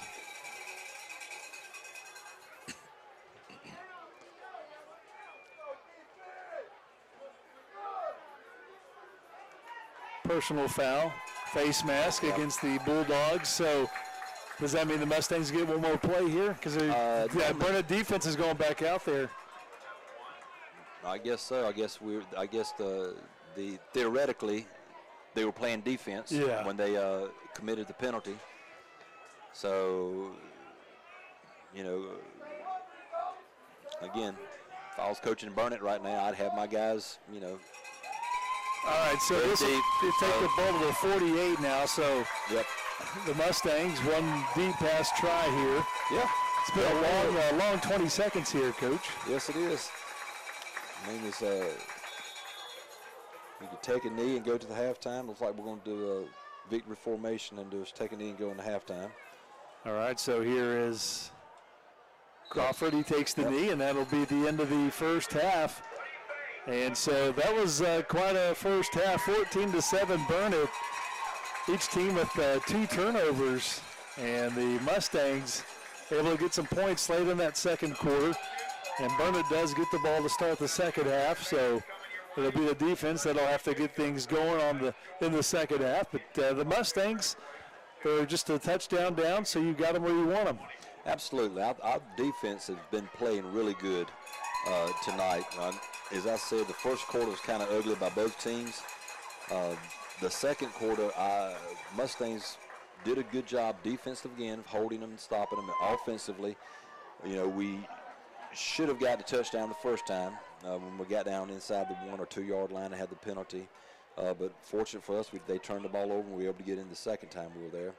A little trickery on 4th down. Exactly. Again, do whatever you need to do tonight, because if you keep it in the bank, Yep. it ain't going to help you out. That's right. Because the next games are going to be tough ones. And you could take some momentum out of this first half right here.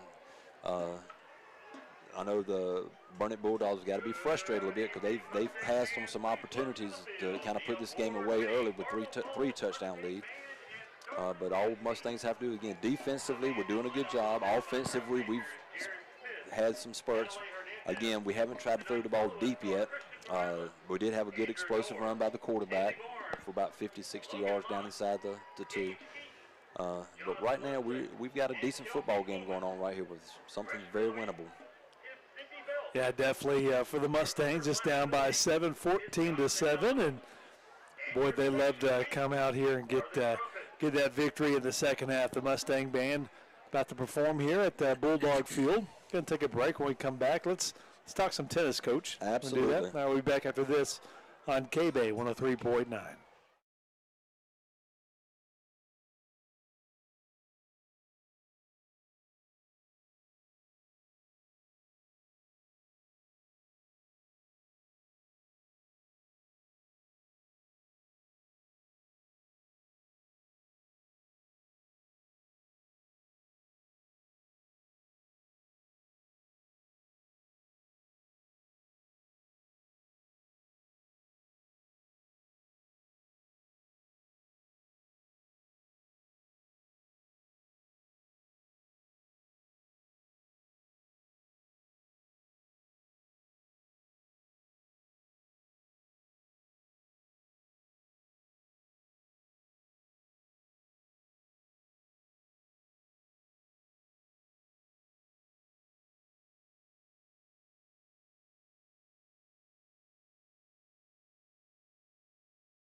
Listen now, tell me if you hear anything okay. Okay. I should be able to hear you on this room. 3, 2, 1, you're on. All right, Ben Shields and Coach Sam Whitley with you here at Bulldog Field at the half, and you've got the band performing right now, the Mustang band performing. We've got about 24 minutes left in the half, so in a little bit we'll hear from Gina Jett with Marble Falls Education Foundation. Got their Elevate Education coming up in November, so we'll hear more from her on that. But first off, with Coach Sam Whitley in the booth with us. Coach, your Mustangs tennis team played in the second round of the playoffs last night, correct? Yes, we actually played yesterday morning, Okay. mid-morning in the afternoon. Where'd y'all have to go for it? We went to Fredericksburg. Okay. We went to Fredericksburg on Monday and played Davenport. A good match, very comparable team to what we are, and we defeated Davenport 10-5. We had, the difference in that match was that we had 6 tiebreakers. Okay. And we won all 6 of them. That's when you're even, those tiebreakers that you play, whether it's a third set tiebreaker or a second set 7-point tiebreaker to decide the match, those tiebreakers are extremely important. And we had 2 girls doubles that had to go to tiebreakers and they won. 2 boys doubles went to tiebreaker and won. Then we had a girls singles that went to a third set tiebreaker and she won, and those tiebreakers made a difference on Monday. We went back to Fredericksburg again. We played Lavernia on Thursday. Again, a very comparable team to us.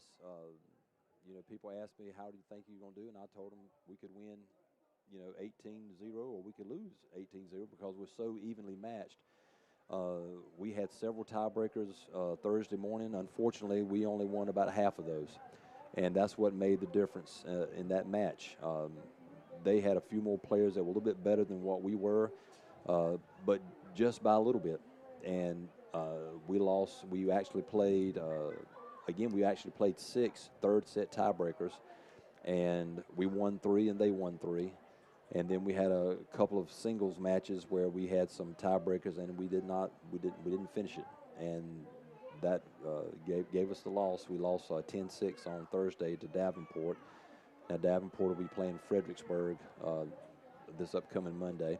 Academy, who is also in our district, they were victorious Tuesday. They actually played at our place against Ingram, and they won Tuesday. And they actually beat Uvalde yesterday. So we do have a team that's still playing from our district in the state playoffs. Unfortunately for them, they're going to go up against Wimberley. And they're a Wimberley pretty is, strong ooh, program, yeah, too. they ain't pretty strong. They're very strong.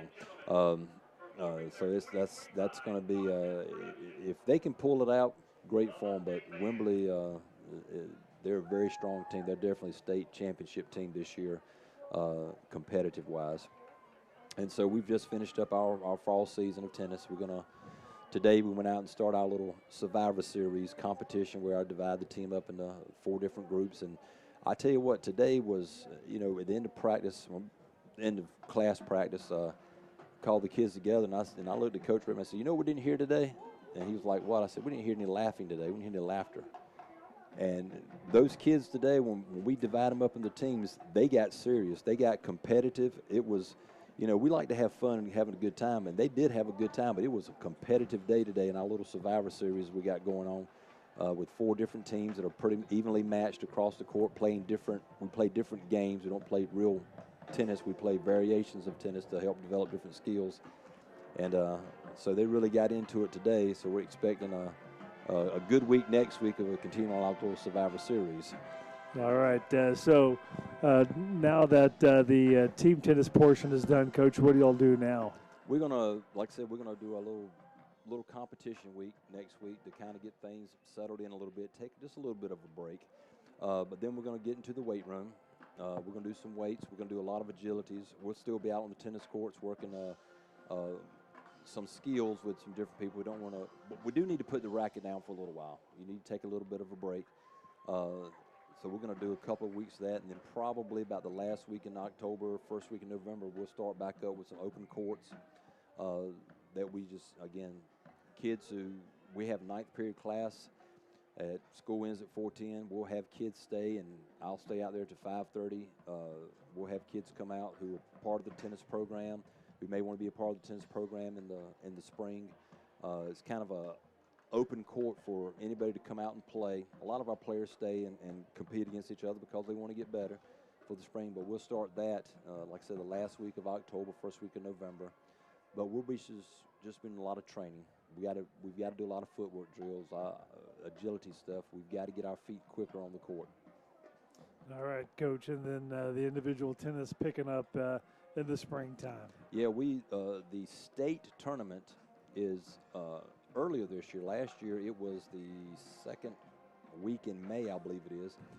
They've moved everything up a couple of weeks, and so that moves tennis up. Normally we start first week of February, 2nd week of February, the latest. This year we'll be starting, I think January 20th, 21st. Somewhere, we'll be starting in the wintertime for sure with individual play, going to matches, down south, a little bit south of us, or around the Coppers Cove, Leander area. All right, so tennis definitely different than when I was growing up, just in the spring, but now you've got fall and spring season. A lot of the like Llano, I think are they 3A? Yes. Yeah. A lot of 3A schools, 2A schools, 1A schools, they do not have fall tennis. So Except they Mason. Yeah, exactly. They have it all year long. They don't have tennis. Again, we have Cameron. Again, I don't know why Mason is not playing fall tennis. Excuse me, because Cameron, Yale, Academy, Ingram, who came into town to play Academy, they're all 3A programs. But I don't think Mason actually has. They can't guarantee a team every year, I guess, because of their athletes playing football and volleyball as well. But a lot of the schools, they don't have, the smaller schools do not have a fall program, so they just play in the spring. And that's what a lot of schools do. All righty, Coach. Well, thank you for keeping us updated on your tennis team, and congrats on a fine fall season. I'm very proud of the kids. We would have loved to beat Academy. We went out and played a good match against them. They played better. Academy did. But winning a first round playoff match, especially going down south, Fredericksburg, Wimberley, Davenport, those schools are very competitive. I mean, Wimberley is kind of head and shoulders above them, but Fredericksburg, Davenport, Ingram, those schools played a very close matchup, and so it was very tough. And so going down south and playing those schools was not an easy first round match. And so we just needed to go down and perform well, and we're proud of them. I think our kids played about as well as they can play in both days, and we're proud of what we've been able to achieve here. All right, Coach. Thank you so much, and we'll continue to talk tennis with you, even though you're done for right now. We'll still talk some tennis. All right, Coach Sam Whitley. It's halftime, 14-7 Burnet, and we'll take a break. When we come back, we'll hear from Gina Jett. She'll talk about the elevated education. It's KBEY 103.9.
1 2, 1 2. 1 2, 1 2, 1 2, 1 2.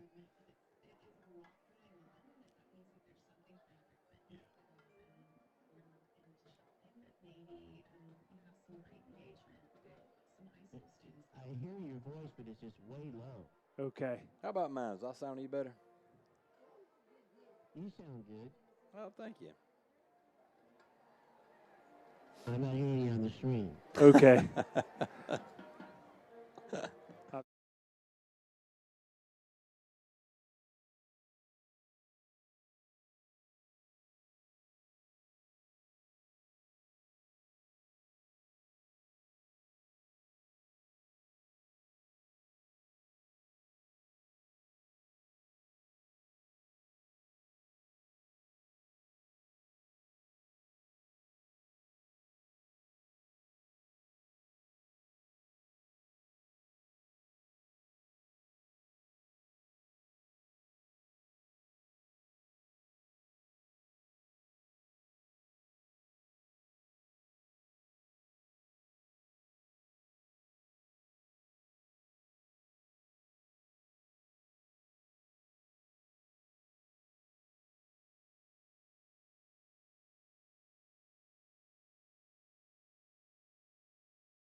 Bulldog Field as the halftime festivities continue.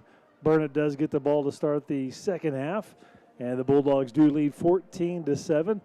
And so we got the Burnet Esprit Decor out there right now performing for the hometown crowd. Do want to thank our sponsors for bringing you Mustangs football. Big thanks to First United Bank, Hill Country Collision, Emmons Barbecue, Lakeshore Church, and J Bar.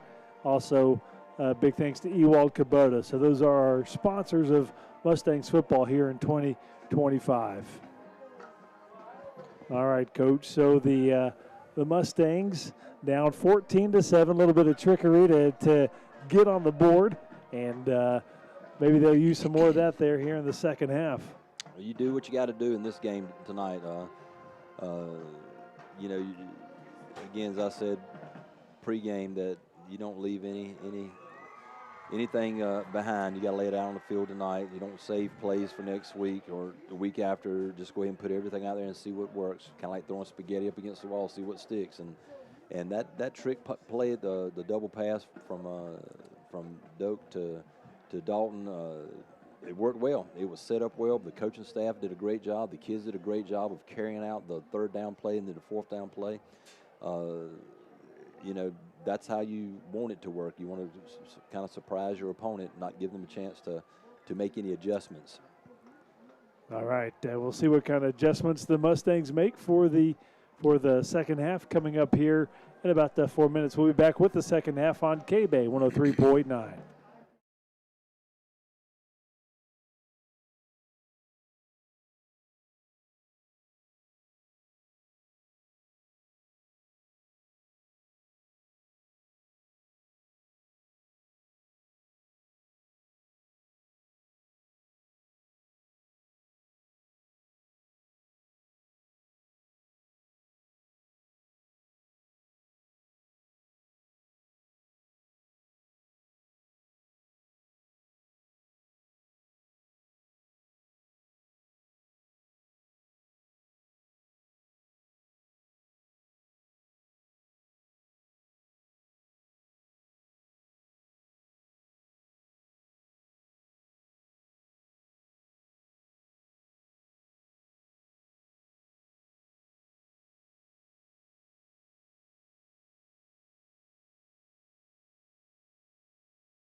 2, 1, 0, center.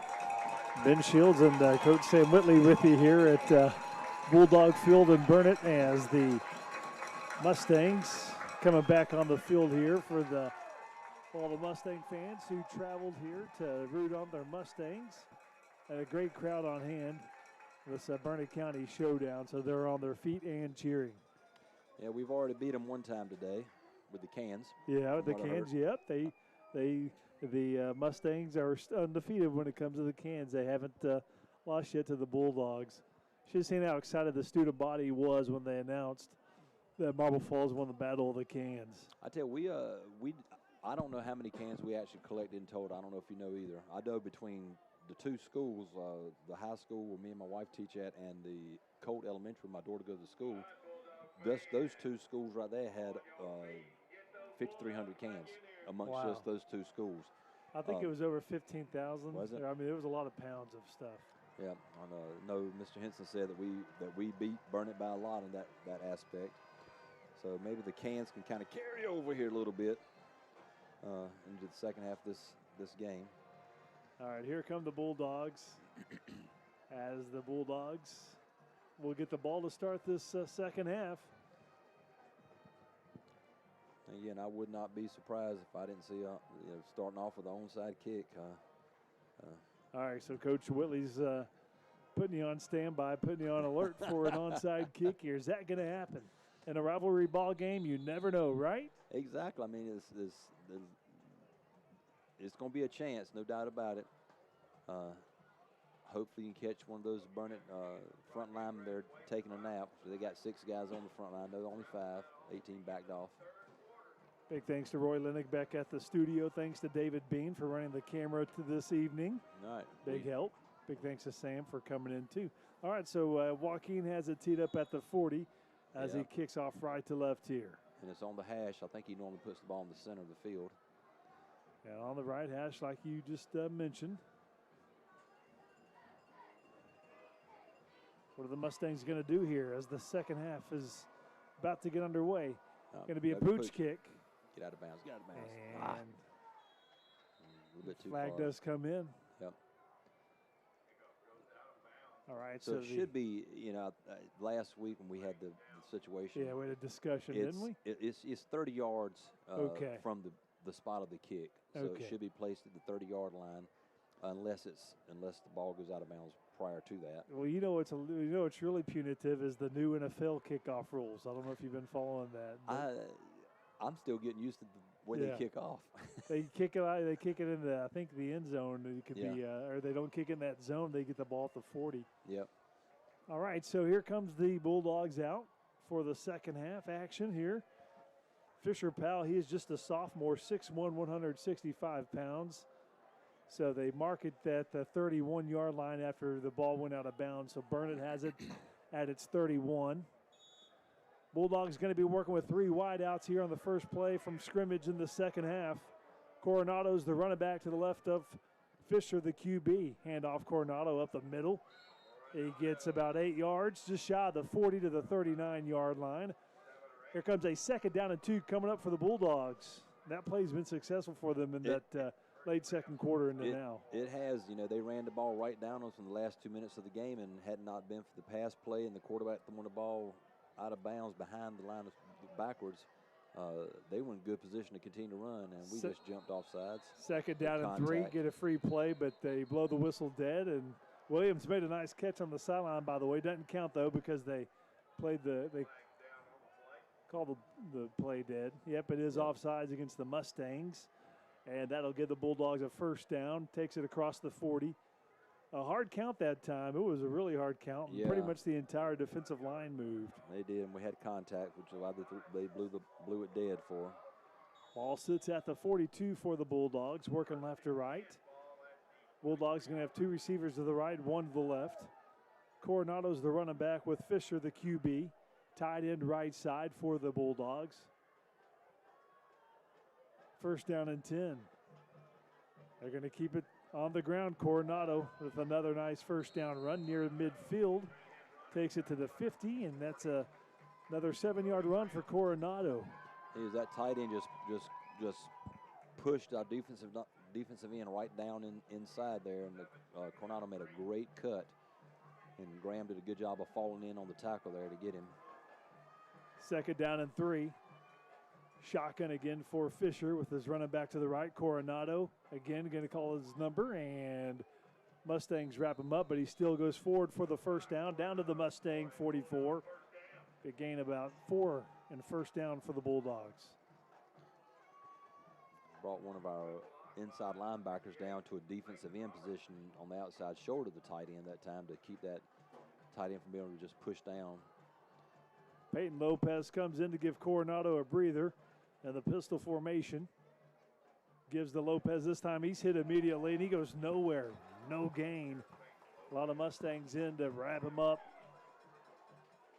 Bunting, one of the first men there for the Mustangs, as well as Jesus Rodriguez. It's amazing how different running back can be so different right there.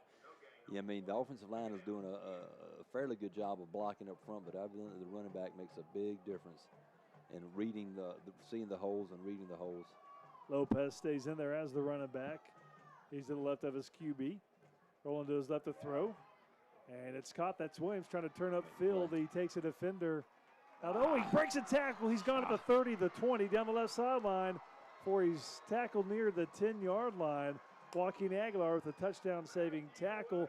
Somehow he got out of the tackle, and he takes it about 30 yards and a first down and just outside the 10 at the 12. That's one reason why you never give up on a play, because if Aguilar had slowed down thinking the ball was going to be tackled, he'd been in the zone right now.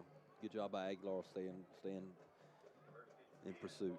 Coronado comes back in for the Bulldogs to the left of Fisher Powell. There's Coronado reading the holes nicely, and he's inside the 5 near the goal line, about the 1-yard line. Yep. Gets a first down and goal after the 11-yard pickup. Well, just a straight zone play to the left-hand side, and again, the running back just read the blocks and bounced it outside the tight end's block again. Power football by the Bulldogs here. Fisher in the shotgun. Oh, gives it to Coronado. This time he's hitting the backfield. As soon as he got the ball, the handoff, he goes down, loses a couple. They're going to bring in Brian Johnson. He's the running QB for the Bulldogs. Yeah, it was Byfield. It looked like they ran some type of a slant or stunt, and he was able to get across the lineman's face to get in the backfield. All right, so first down and goal sits at the 4-yard line. Williams, the receiver to the left, along with Cohen Jorpland. And Johnson is the QB this time with Coronado. He's going to call his own number behind some blocks. He's in. Touchdown Bulldogs. Johnson takes it in, the running QB. About 5 yards out for the Bulldogs. And they extend their lead 20-7 in this third quarter. They just went 70 yards, 8:51 on the clock there. And they just ran left, ran right, ran up the middle for the Bulldogs. Yeah, no passes at all. We've got to find an answer for that. We've got to be able to stop the run. All right, so here comes the extra point try. It's on the way, and it is good, and it's 21-7 Bulldogs. Yeah. You know, I think it was Lavernia who came out the second half and just ran the ball between the tackles and controlled the whole second half of the ball game. So we need to find an answer. Whether it's slanting and a lot of stunts up front to try to get between the gaps. But now, right now, we need to offensively or special teams right here. We're going to have to put points up on the board. All right, so 21-7 our score. Back after this on KBEY 103.9.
You're on, sir. Bulldogs just took the opening drive of the second half and extend their lead to 21-7 now, taking over 3 minutes off the clock. And it was the QB Johnson, who's the running QB, took it in that time. So here come the Mustangs. They'll have it for the first time here in the second half. Long behind the receiver to the right. Diego's seeing a lot of action in the backfield tonight. Yep. He's in the backfield now in the pistol formation with his QB, Crawford Maddox. Crawford looking to throw. He's under duress, and he's going to go down for a sack at the 15.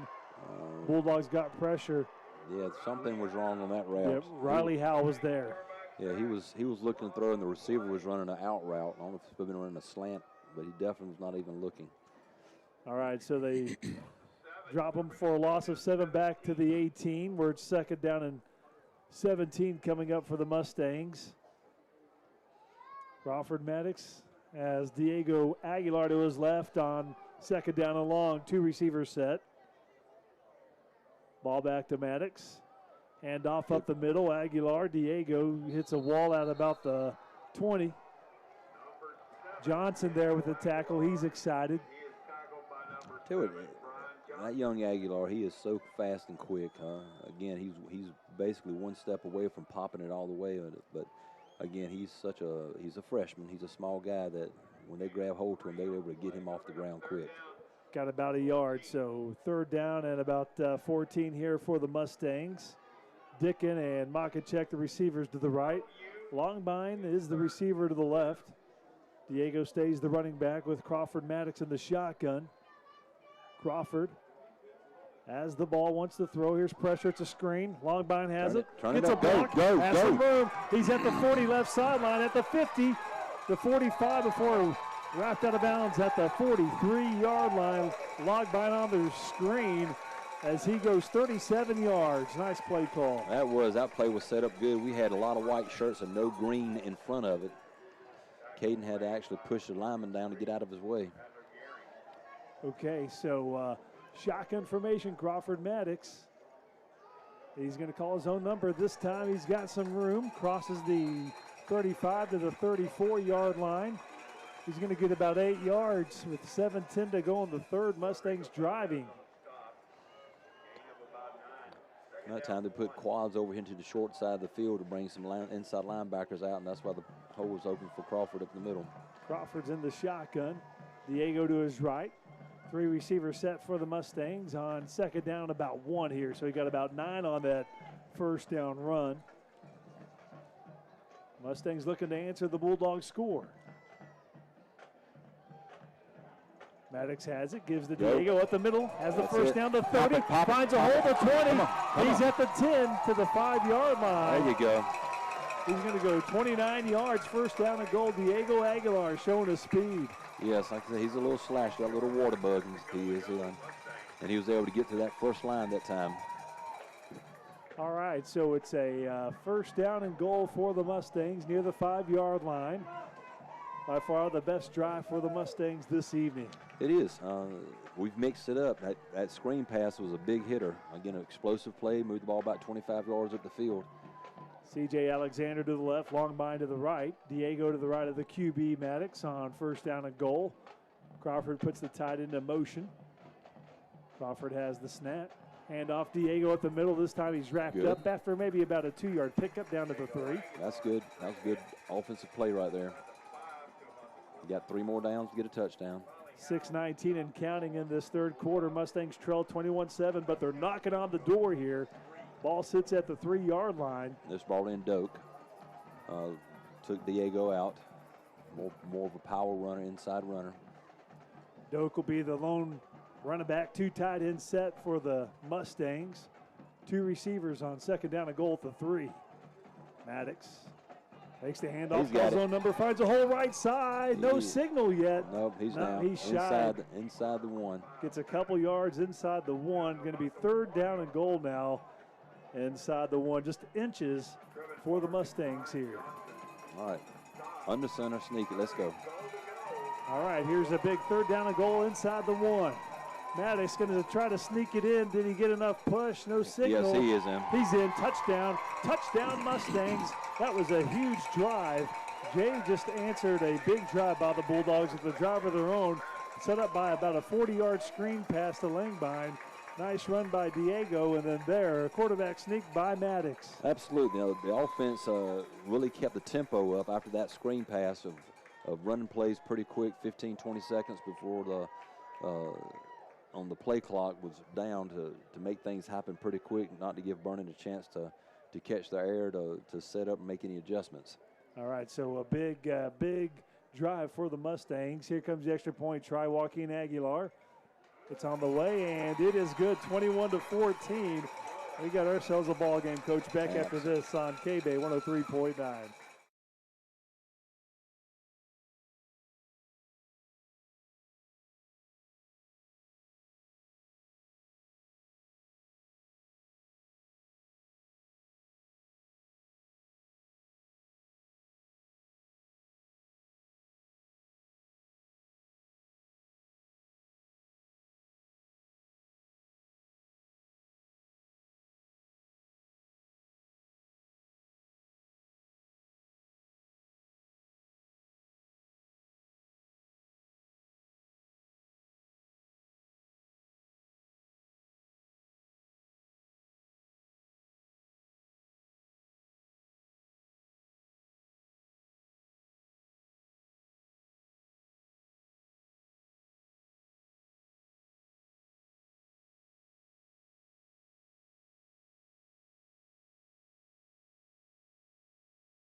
Pooch kick by Aguilar, and Casey O'Hara at about the 28. He bobbled it and almost fumbled it, but he was able to jump on it. Otherwise, that could have been dangerous. And the Bulldogs have it for the second time here in the second half. What can the Mustangs do defensively to slow down that run? I'm not for sure, to be honest with you. The offensive line is pretty big. Again, about the only thing you can do with the small lineman we have is do a lot of slants, either to the strength or to the field. And try to get into gaps between those big guys. They don't have a big split between them right now. And again, they're lined up with a wing back basically in the empty formation right here. They give it to Williams on the end around. He's got some speed. He goes forward across the 40 to the 44, and he gets a 13-yard gain, and he is by far their biggest playmaker. Yes, he is. Matthew Williams, a senior, gets the 13 yards on the end around. He'll be split out to the left now. Fisher Powell in the shotgun, two receivers to the right for the Bulldogs. All right, they put Doak down at the defensive end right now. Oh, and he breaks a tackle. They had him now. They got him. No Ortiz gets him, but Salazar had him about 5 yards behind it, got away, but then his teammate, Ortiz, helps out. Graham and Doak. That's awesome for the Mustangs. It is. Second down and 14 after about a 4-yard loss there. Fisher Powell's in the shotgun. Up the hard snap, the Mustangs jump, and they touch the line, so that's going to be a free play. And it'll be the second down and 9. The second time that's happened here in the second half. It is. I'm not sure exactly what the call that they're getting. Because the whole defensive line, it wasn't just one guy; it was a whole defensive line that's moving. All right, so it's second down and 9 after that penalty. So the Bulldogs have it at the 44 of Burnet. They've got 3 wideouts on second down and long. Fakes the handoff, throws out to the left. It's high throw incomplete. Williams was the intended receiver. If he caught that, he had C.J. Alexander right there waiting to tackle him. Yeah, a lot of pressure on the quarterback right there. He kind of sailed that ball a little bit. Yeah, he definitely did rush it. He saw the pressure coming that time. So third down and 9. The Mustangs would love to get off the field here with 4:27 on the clock. Mustangs trail 21-14. Bulldogs going to go with trips right side. One receiver to the left. Fisher Powell's in the shotgun, has the ball. Here's pressure, gets rid of it. It's dropped, incomplete. His tight end cannot haul it in. That was Demetrius Talaferro. He's trying to turn up field and took his out the ball incomplete. Exactly. He was wide open for a nice, safe catch, and he was starting to run without the ball in his hands. I don't know if he would have had the first down. It would have been close, but he dropped it, and it's a 4th down, and the Mustangs getting the ball back. Longbine stands at the 17. All right, big special teams play right here. Marco Campos, the punter for the Bulldogs, stands at the 20-yard line. 21-14 our score. Bulldogs lead. Campos gets off the punt. Longbine's going to let it go. Takes a neutral bounce, and it's down at about the 22, 23-yard line by the Bulldogs. So here's a chance for the Mustangs. The defense gets off the field, and now they've got an opportunity to try to drive down the field and tie it up.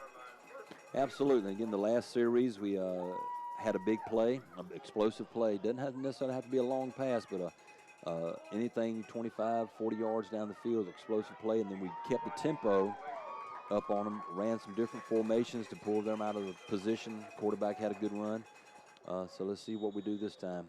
Just make sure we have an explosive play somewhere in there. All right, so the Mustangs first down and 10. Ball sits at the 22. Mustangs going to have 2 receivers to the right. To the left, one to the right. Joaquin Aguilar, the running back. He's out of the backfield in motion. Now they're going to throw downfield. Oh, incomplete, just out of the outstretched arms of Makachek, going down the middle of the field and just about a yard off. Yeah, kind of wish you'd have put some air underneath that ball because he was going to split the defenders and be wide open a little bit deeper. Just out of the reach, just so close to getting these long shots and just not yet being able to get them. It's 2nd down and 10. Alexander's the receiver to the right. Makachek and Longbine, the receivers to the left. Joaquin Aguilar's the running back with Maddox. And the shotgun, Maddox has it. The give to Aguilar, has some room. Goes upfield to the 30. Close to a first. 31 gets about a yard shy, so a 9-yard gain. 3rd down and 1 coming up for the Mustangs. It's like a Bulldog down. Bulldogs at the 30 here. Yep, right there at the end of the tackle. We'll keep it here for a minute as the Mustangs down 21-14. Like a 30 number, 33. All right, we'll go ahead and take a break. We're back after this on KBEY 103.9.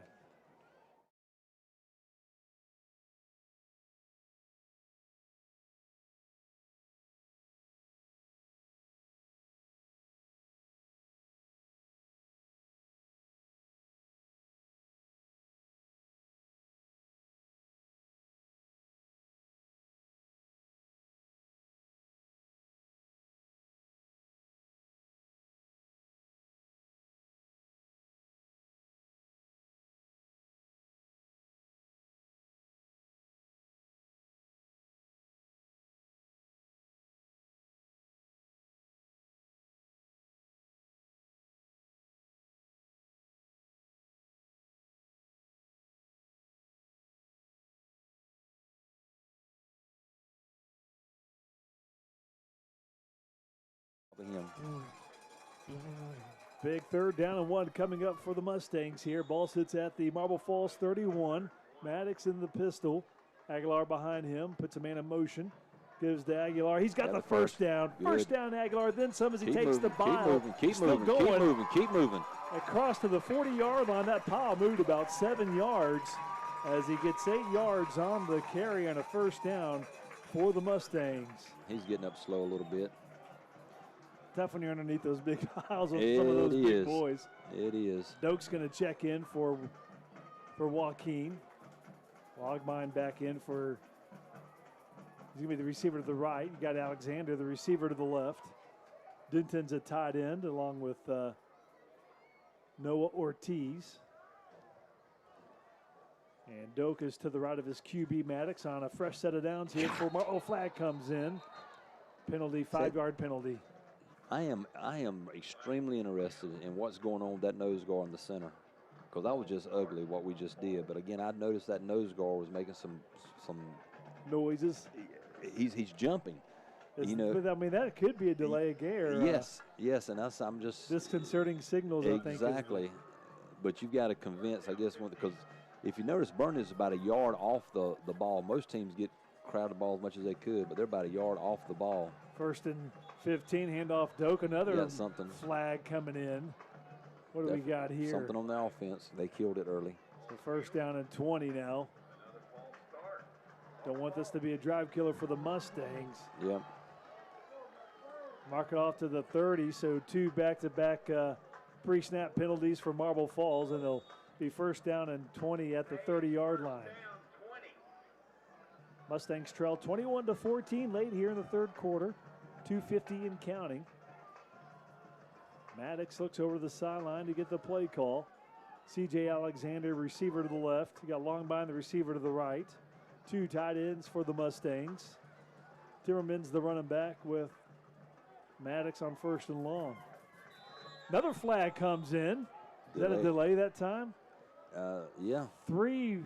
That's 3 5-yard penalties in a row by the Mustangs. Going to be 1st down and 25. I think Coach Timmermans thought they should reset it, but 1st and 25. It started at 25-second clock. That was the due. After the last penalty, they started at 25-second clock, and we were expecting a 40-second clock. 1st and 25. Hand off to Doak, and Doak goes forward for maybe a couple as he tumbles. Gets to the 27, so a 3-yard gain there for Doak. About a 2nd down and 22 now. Something you don't want to see. Mustangs chance to tie it up and going backwards on 3 straight penalties. Yeah, simple penalties too. That's kind of just the mental things right there. Makachek and Longbein, the receivers to the left. Timmerman stays the running back with Maddox. And here comes a 2nd down and long for the Mustangs. Maddox has the ball. He's going to throw. He's got a pocket. Now he moves left, being chased by Hal. Turn it up. He's going to turn up, and he's pushed and maybe back to the line of scrimmage. And no gain. So it's going to be 3rd down at about 22.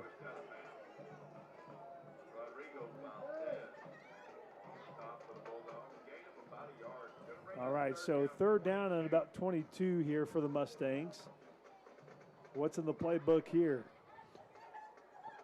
Well, that's a good question right now because we can't give Crawford enough time to stand in the pocket for a downfield pass. So he's definitely going to have to be moving.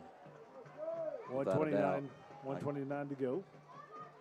Ball back to Maddox. Here's pressure again. It's a screen, and that time they have read it all over it because they were right there on Joaquin. They were trying to set up for Joaquin, but Peyton Lopez was there all over him. He was. They read that one like an easy Dr. Seuss book right there.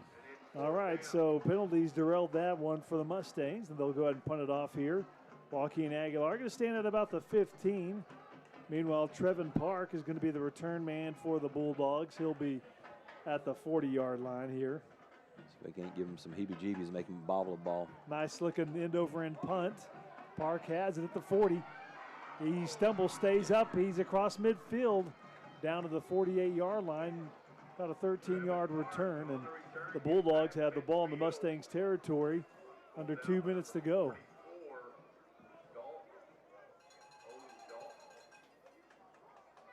All right, defense has got to stand up again. You know, this is definitely a defensive ball game, both teams. All right. Some mistakes being made by the offense that's slowing it down. But we've got to stop the run over here. All right, they got number 5 split out over here, and he's normally to the left side of the field, to the left side of the formation. They have him as an inside slot receiver. 1st down and 10. Going back to the ground with Coronado, and they had success, couple drives with that, and they get about 8 yards there on the first play, 9 yards to the 37.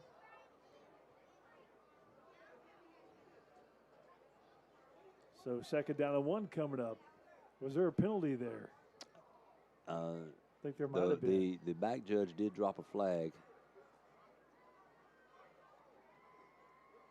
They're holding. backing it up, so yep. It's a holding call against the Bulldogs. That's a big penalty. So It instead is. of being second down and 1, going to take it back into Bulldog territory. And it'll be a first down and, oh, is it a spot foul? So It'd be first down 13. first down 13. Yep. They marked it downfield there. Yep. All right, you got 2 wideouts to the right for the Bulldogs. Coronado's the running back. Coronado goes up the middle again. And some positive yardage again across the 40 to the 38, where he gets a lot of that yardage back, 12 yards back. And it'll be second down at about 2 here. We've got to, again, slants up front. We're just getting blown off the ball inside. Second down and 2 at the 39 of Marble Falls. There's Coronado again, has the first down. And then he's going to go to the 31-yard line. Yeah, he's just picking and weaving right through there. 9 yards that time. As we approach the end of the third, 15 seconds and counting. And we see what the game plan is for the Bulldogs, just run, run, run. Yes. And so that'll be the end of the third here. Mustangs still down by just a touchdown. They do need to stop here as the Bulldogs will have a first down and 10. 21-14 Bulldogs back after this on KBEY 103.9.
Bulldogs have a fresh set of downs here after getting a first down to go to the fourth quarter. Mustangs trail 21-14.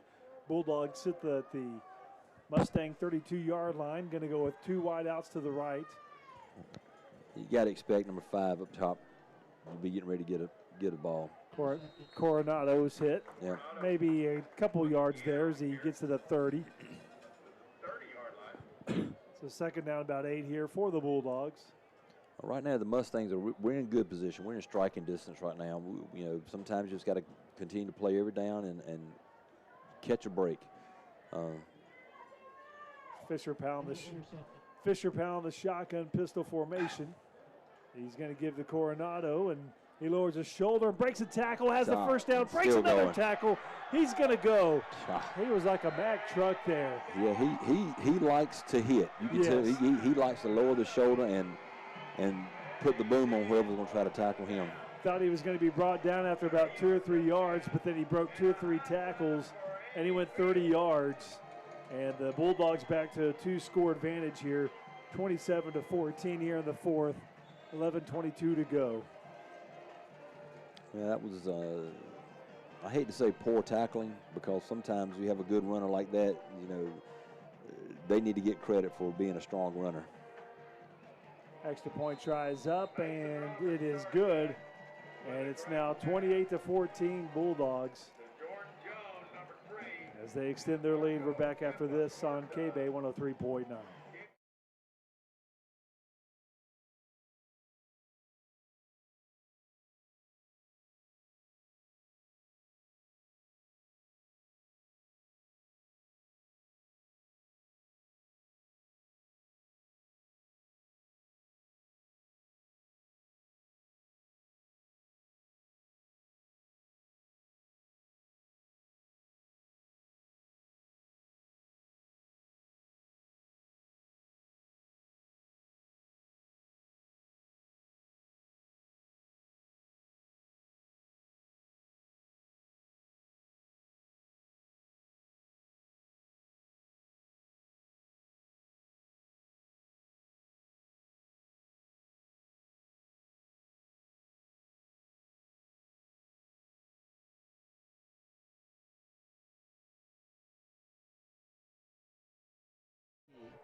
2. Let's plow through this one. All right, here comes Marco Campos on for the kick. It's going to be a touchback, 25-yard line for the Mustangs here. But that run by Coronado, that was impressive, the 30-yard run. As you said, he just broke 3 tackles and invites the contact. That was kind of probably the most impressive run I've seen this year in any team that we've played, and including us. I mean, he just, like I said, he made contact with the defender, broke a tackle, and then broke another tackle, pulling his leg out of a grip, and just then exploded to the end zone. I didn't see him as that kind of runner until right then. I noticed that he likes the contact for sure, and saw him picking and weaving his holes. But that showed a lot of power. First down and 10 for the Mustangs. Maddox handoff to Aguilar. He's hit not much there. Maybe back to the line of scrimmage, but Bulldog came crashing down, and he never had a shot. When you get just a little bit of a lead, you can start teeing off a little bit on the defense, send a few more blitzes because you're not so worried about that one play that's going to put you in danger. Riley Howell and Dallas Weitra there for the Bulldogs. Second down and 10. Yeah, about time for us to do a little razzle-dazzle stuff, reverse or something. Here's Maddox in the shotgun, 4 wideouts. Ball back to Maddox. Fakes the handoff, wants to throw, has a pocket, firing down the left sideline. Mocket check, about 2 yards over his shoulder, incomplete. Third down and 10. Big flag thrown in from the white hat. Think that was a holding call? Yeah, that's the area it's going to be a holding call. So if you're Burnet, do you accept it? Oh, no. You decline it? Yeah, 3rd and 11, yeah. All right, so 3rd down and 11 for the Mustangs at the 24. Decline, yeah. That route right there, Crawford threw it just a little bit too early. I mean, he a little bit more air underneath the ball. What I can see he needs to get. So here's 3rd down and 11 for the Mustangs. Love to see them convert it. Down 2 scores now with time winding down, under 11 minutes to go. Well, we don't necessarily have to score this possession right here, but the next sure possession, the next possession we got to. I think it's something with the play clock, and so Coach Timmerman had to call the timeout. Now he's talking with the officials here. Talking with the H. And okay, we're going to call another ticket. 10:36 to go in the ball game. Mustangs trail 28-14. What do you think they could be talking about? I have no idea, but evidently Timmerman and the head linesman have some miscommunication. I don't think that the play was from just Timmerman's hand action was like, I didn't know the play was declined, and a lot of times the officials do kind of tell the head coach, what's going on. Declined. Exactly, and Timmerman may have been thinking about it 2nd and 15, 17, and thinking he has two plays before 4th, and now he's got 1 play, so that changes his obviously play call. All right, so the Mustangs take a timeout there. Again, project graduation ticket. That is 218-6222. And at 20 on the short clock right here. They got to get out there and get the play going. Here's 2 receivers to the left for the Mustangs, 1 to the right. On 3rd down and about 11. Ball back to Maddox to throw. He's got a pocket. Now he's going to step and run, try to scramble. Good trying run. his best. He gets to about the 30, and he'll be about 5 yards shy here. Yep. He didn't, and again, I didn't see the pressure, honestly, from the quarterback, but I was watching Aguilar come out of the backfield. He needed about another second and a half for Aguilar to break free on the wheel route. It looked like it was about to come open, but he had to pull the ball down and take off running. Mustangs going to punt it away here. Aguilar's back out there. Did we get a timeout called? By the Bulldogs here. Yes. Burnet calls a timeout. All right, so they're expecting a fake. Which is 4th not, down and 5. Yeah, I mean, like I said, this ball game right here with still got a lot of time on the clock. like this is like I said, we don't score this possession, we're okay, but in the next possession we're going to have to put points up on the board. They got to get a stop here too. Yeah, that's exactly. imperative for the Mustangs. Exactly, and so right now, said the trickery, what have you. Burnet probably did pull them off the side and say, okay, fake punt. Just punt safe. It's all we're really running on this side. You're just playing defense, not really rushing the punter. You got your return man back to still field the ball. He's like a free safety. If you even put one back, you may choose not even put one back. All right, so 4th down. Aguilar stands at the 17. The Bulldogs do put a return man at the 40. That's Park. He moves back to the 35 now. See how spread out they are. Ball back to Aguilar. Gets off a high punt. Maybe it hit a green guy. Hit a green guy. And takes a friendly Bulldog roll back towards the 50.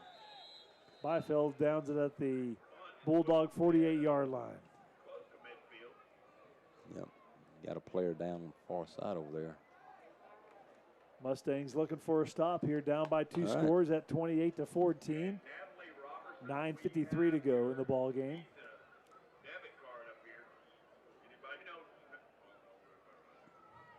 All right. This is as you said, defense has got to get a stop on this series right here. And these are 3 and out, to be honest with you. In a perfect world, yes, absolutely. Yep. Yeah, so it's 1st down and 10. Trip to right side for the Bulldogs. Puts Williams in motion to the right. Handoff Coronado up the middle. That time Brody Graham got him after a yard. You got 2 yards. Yep. And we'll say a yard to the 50. And Byfeld's down. Let's go and see, take a look at him here real quick. 28-14 Bulldogs.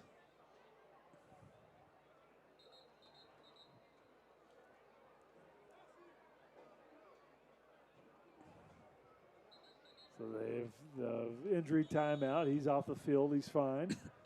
The referee's trying to get the officials trying to get the players back on here. So 2nd down and 9 for the Bulldogs. 3 receivers to the right, excuse me. Peyton Lopez is the running back with the QB. Swings it out left side. Williams wrapped up by C.J. Alexander after maybe a yard or 2. Yeah, they give him the 49, so he gets a yard pickup, and 3rd down and 8 after the Williams catch. That was a good play by the defense. When you throw the pass to the short side of the field, use the sideline as a defender helping and push him out of bounds. 3rd down and 8 here for the Bulldogs. Working with 3 wideouts. QB. This would like to be some type of pass play. Fisher or Powell. possibly screen. He's got the play. He is going to throw. He does have that a pocket shallow cross underneath again. the Williams. He makes a nice catch, and it's caught. Yep, that's 1st down. Shallow cross again. Got to come across the 37-yard line, 12-yard pickup, and a 1st down for the Bulldogs at the 36-yard line. All right. All right, clock is running here for the Bulldogs, up by 2 scores. 8:30 and counting. Well, we had an opportunity right there for a stop. Fisher Powell has the snap. Now we got a flag. In. And run takes it to the right, 1st down. How it's thrown is probably on us because we didn't stop the play. No. At the 35-yard line. Probably offsides, encroachment. They wouldn't stop it if it was an illegal shift, would they? Yes, most of the time anything by, oh, no, you're right. That was on them. All right. So that's a big penalty because it's going to be 1st down and 15 instead of being the 1st down closer to the red zone for the Bulldogs.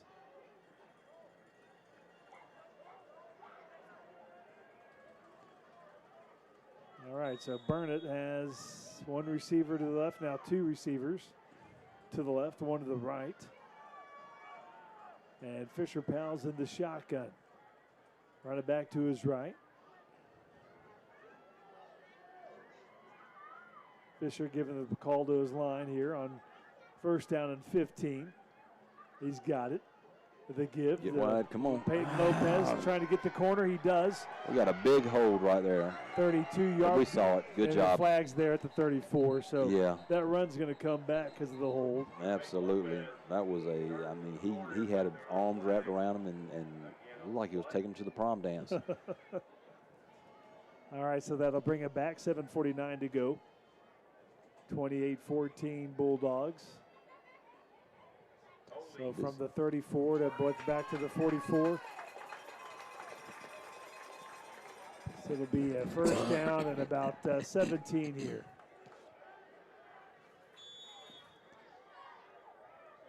Bulldogs down 2 scores. Mustangs down 2 scores of the Bulldogs.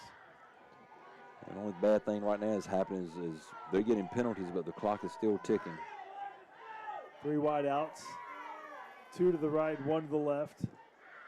Fisher Powell puts a man in motion. Another flag comes in. I think this is going to go against Burnet again. Yes. So they're self-destructing here on this drive. Yeah, but again, the only problem is the clock's The still clock, running. You know, they can keep going backwards, and the first down. 49-yard line. Yep. And they have the clock running. So about a first down, about 20 here, 25. Hand off up the middle. Lopez has some room. Get some of that yardage back to the 43. Gets a 7-yard pickup, so it'll be second down, about 18 here. Ball sits now at the Mustang 43-yard line after the Lopez run. All right, their little Burnet's best pass play against us is number 5, doing a shallow cross. He split to the left by himself, trips right side. That's a pass set. Second down, another flag comes in, another 5-yard penalty coming up here. What did you see here? I did not see anything. I was actually watching the route being run, watching number 5 do an out route, and they had triple slants from up top. All right, so 5-yard penalty takes it back to the Bulldog 40, and that checked at the Mustang 48. Coronado just came back in the game. He's got himself a breather. And the clock's still running. Second down and about 23 here. 6:30 and counting. Ball back. Quarterback swings it out to Coronado. Has some room, has some blockers. He's at the 40 down the right sideline. Another flag comes in. This is a flag fest here, isn't it? It is. It is. I could hear Mustang fans yelling, Yeah. "That's a holding," and then the flag came out. They clapped and celebrated. Yep. That's way back at the 28. Yeah, he threw it, but he didn't throw it far enough. You try There to we make go. it land where you want the penalty to be played at, but yeah, it was a hold. Yeah, that's near where the run was at the 40 now. Where you? Yep. All right, so this is going to be second down and 32, I believe now. Ball sits at the 49 of Burnet. Burnet back into its own territory. They started this drive with about, 10 minutes on Yeah. it? 9 minutes. They've run four minutes off the clock. And I think they've gotten 1 first down. As you said, if you're Burnet, you don't mind No. the clock going No, down. just like just continue to go back 5 yards and let the clock run out. 3 receivers bunch to the left. Running quarterback Brian Johnson calls his own number. Make it. Gets maybe a couple to the Marble Falls 49, so it'll be a third down and about 25 here.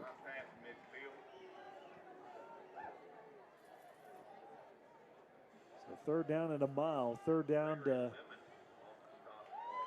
Buchanan here for the Right. Bulldogs. Again, play the shallow cross. Again, Coronado's not in the ball game. Williams, that receiver, he's one of the receivers in trips left side. He's the outside Get wide. receiver. No, do not come up safety. Oop, the right tackle move this time for the Bulldogs, and another 5-yard penalty. I tell you what, As a coach, how many plays have we actually had without a flag in the past 10 plays? How many plays? Probably 2. If that many. Golly, dang. All right, that'll take it back to the 46, and it'll be a third down and about 30 here. And the clock's still running. 5 minutes off the clock right Wow. here, man. It's at 5:15 and counting. Yes. 28-14 Bulldogs. We're going to have receiver to the left, receiver to the right. Handoff Lopez. Another flag comes in. We got personal foul. That was Did a he call false false start start? against the I thought he Bulldogs. was something else there. So a false start against the Bulldogs. Back to the 41-yard line. I wonder if this is in their game book, Yeah. their playbook right here. Third down and 35. It's, One receiver to the left, one to the right. Fisher Powell, the QB, gives to Lopez. Lopez Make the trying to cut tackle. out to the left. And okay, it's finally maybe 4th 3 down. yards. No flag. There is no flag. I repeat, no flag. It's 3 yards. It'll be 4th down, about 30 here. But as you were saying, the clock, though, Yes. it's under 4.5 minutes to go now. Yes. And Doak seems to be a little bit injured. They were trying to tell him to get down on the ground here. All right, so it's 4th down. Punter stands at the 31. All right, we need a bad snap, high snap. Didn't get either one. Gets off a high punt. Get out of the way, 28. Oh, Makachek's going to let it go, and it's going to take a big Bulldog bounce into all right, the end zone. We got, Flag comes in at the 39 yeah, someone took a cheap shot over here. We call that being stupid behind the play. against 2. Honestly, did not see it. I saw something, but I didn't see. I was watching the ball get down. Did it get No, to it the went end into zone? the end zone, yeah. Super. All right, so we'll see what the call is here. A lot of laundry here in this 4th quarter.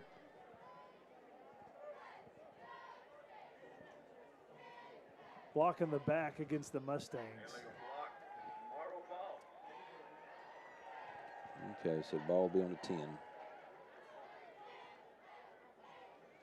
Well, we got a long way to go, 90 yards. They do, and I Down think this 28-14. Smokey and the Bandit, long way to go and a short time to get there. Yeah. With the So- 3:58 to go. That was an ugly last series for Burnet, yeah. but a very fortunate one for A them. 6-minute drive that went backwards. Yeah, 6 minute drive, exactly. With a net gain of like 7 yards Yeah. total from where they took the ball over at. All right, so Crawford Maddox in the shotgun. All right.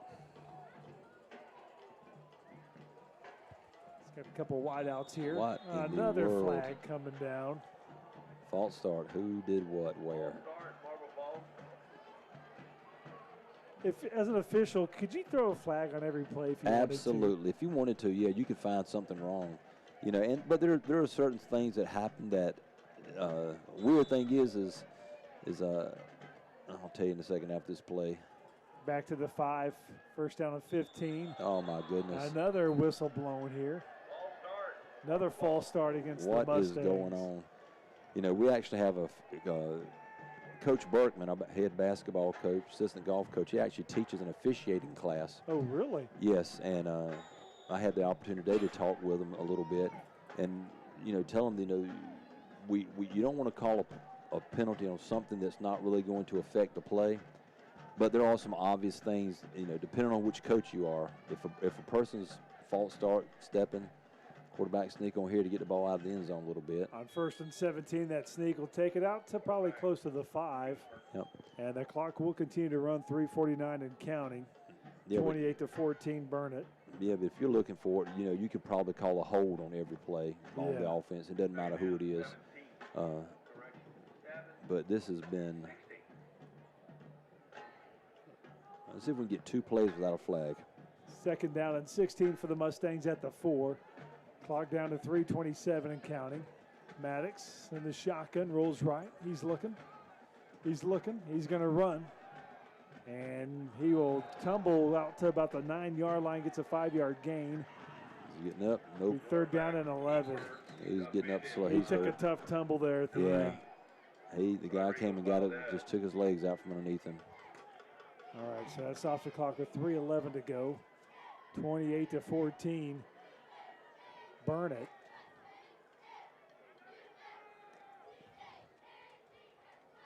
as they check him out here. We'll be back after this on KBEY 103.9.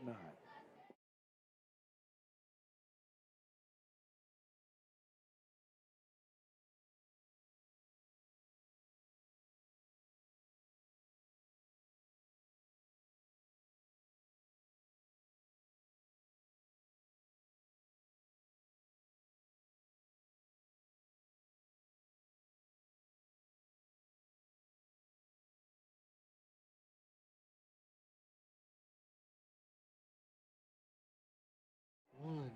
Play ball. Anderson Liscombe checks in with 3:09 and counting. Got a 3rd down and 12 coming up for the Mustangs. Shotgun formation, 2 receivers to the left, 1 to the right. Aguilar in motion out of the backfield. Liscombe to throw in the end zone. Run it. Steps up, he's going to run. And not much there as he's stopped at about the 10. And gets 2 yards, so it's 4th down and 10, 2:49 and counting. Quarterback number 2, we don't have that number up here. Pulled down. All right, so This is a dire strait to be in right now. 4th down and 9, 2:35 and counting. Bring up 4th down. We will, unless some kind of weird turnover happens, we may not see the ball again. Aguilar's about a yard deep in the end zone. 2:20 and counting. Fake. Oh, so it is a fake. It's up to the up man. And nowhere close. Anderson Liscombe at about the 13-yard line. They snapped it to him, and he's going to be well short by about 5-6 yards. And the Bulldogs, with 2:09, will have the ball inside the 20 and chance to just run the clock out here. Yes, don't fret that call at all because you weren't probably not going to get the ball back. Right. You need to score something or hope for some type of miracle turnover. And it just, like I said, you with all the penalties we've seen in the past 10 minutes practically of the game right here, they may not snap the ball and have a penalty the whole time. They're only going to have the 2-minute timeout after this play. You got Johnson, the running QB's in there to take the snap. 2:09 left in the ball game. Johnson going to roll in left, find some room to 5. He's gone. He's done. He's in. Touchdown. Yep. The second touchdown, 34-14. 2:03 to go here in the ball game, and Burnet has opened it up there. Yep. If you hear that wind blowing, that's the wind coming out of our sails. Yeah. But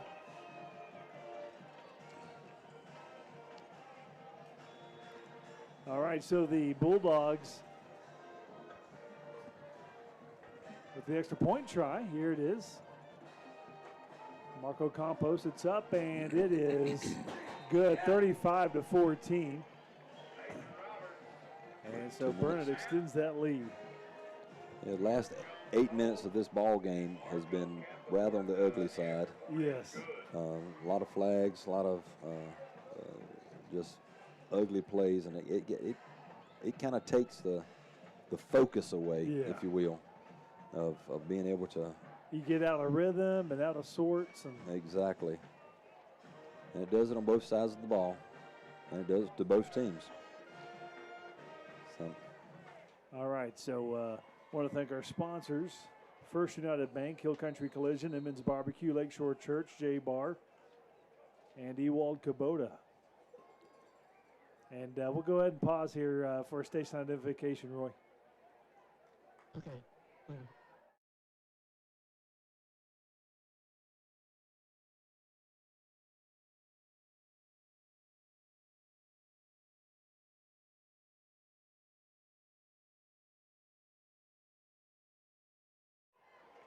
All right, so the Bulldogs kicking off.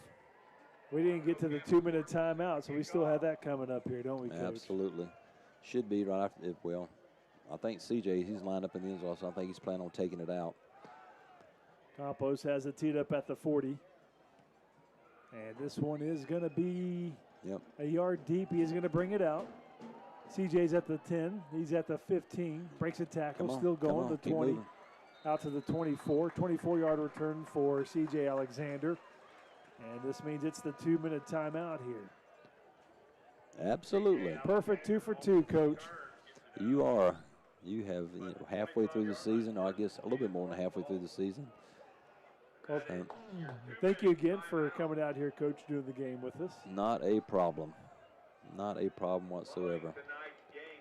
Thanks to Roy Lennox back at the studio. David Bean running the camera tonight. All right, so the Bulldogs are about to go to 3-4. Mustangs go to 3-4 after tonight. Stephenville comes to town for Marble Falls. That's going to be it's going to be a rough week. Yeah. It's going to be a rough week, number one. Lost to Burnet. And then you have to go face a powerhouse team in football. And, your hopes and dreams aren't shattered by no means, but now you have to rely on something else to happen. You're not in control of your own destiny. Anderson Liscombe's back out there, rolls left, throws underneath. Denton's got it, turns upfield to tight end. Come on. It's still going, the 45 to 46. Nice pickup for Denton. He gets 16 yards. Boy, when he gets the ball in his hands, he looks like he's pretty athletic. He does. He rambles. He's got some speed on him. And he's a young kid. Next 2 years. Well, we got timeout here. Yep. Burnet calls a timeout. Going to be a fresh set of downs for the Mustangs. Stephenville, that powerhouse. We saw them last year, and the receiver that was going to Tech. Just a big offensive line. Defense is.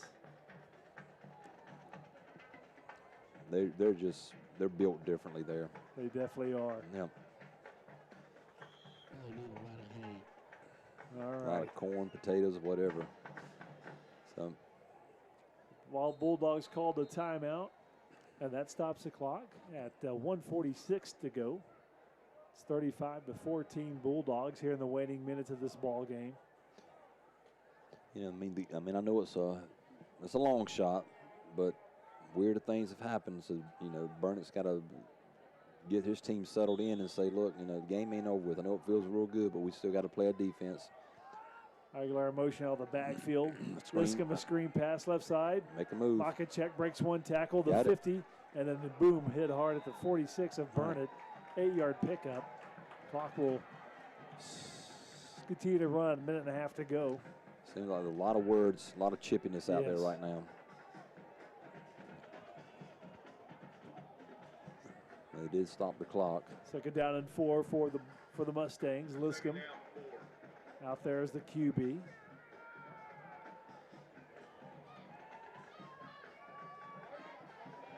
He's in the shotgun. There's Liscombe. There's pressure, gets rid of it. Ball's tipped at the line. Falls to the turf, incomplete. Third down and 4.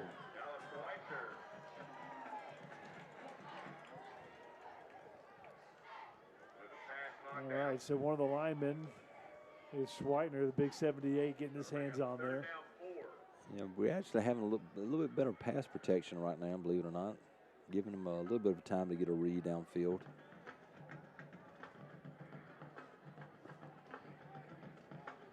But we've got to get a first down and get another quick snap. But we've got to be hitting in the end zone. Next 3 plays for sure. If we're going to have any type of hope, we've got to be in the end zone. They're down at 4. Liscombe swings it out right side. Makachek, it was low, incomplete. Hit the turf. 4th down and 4.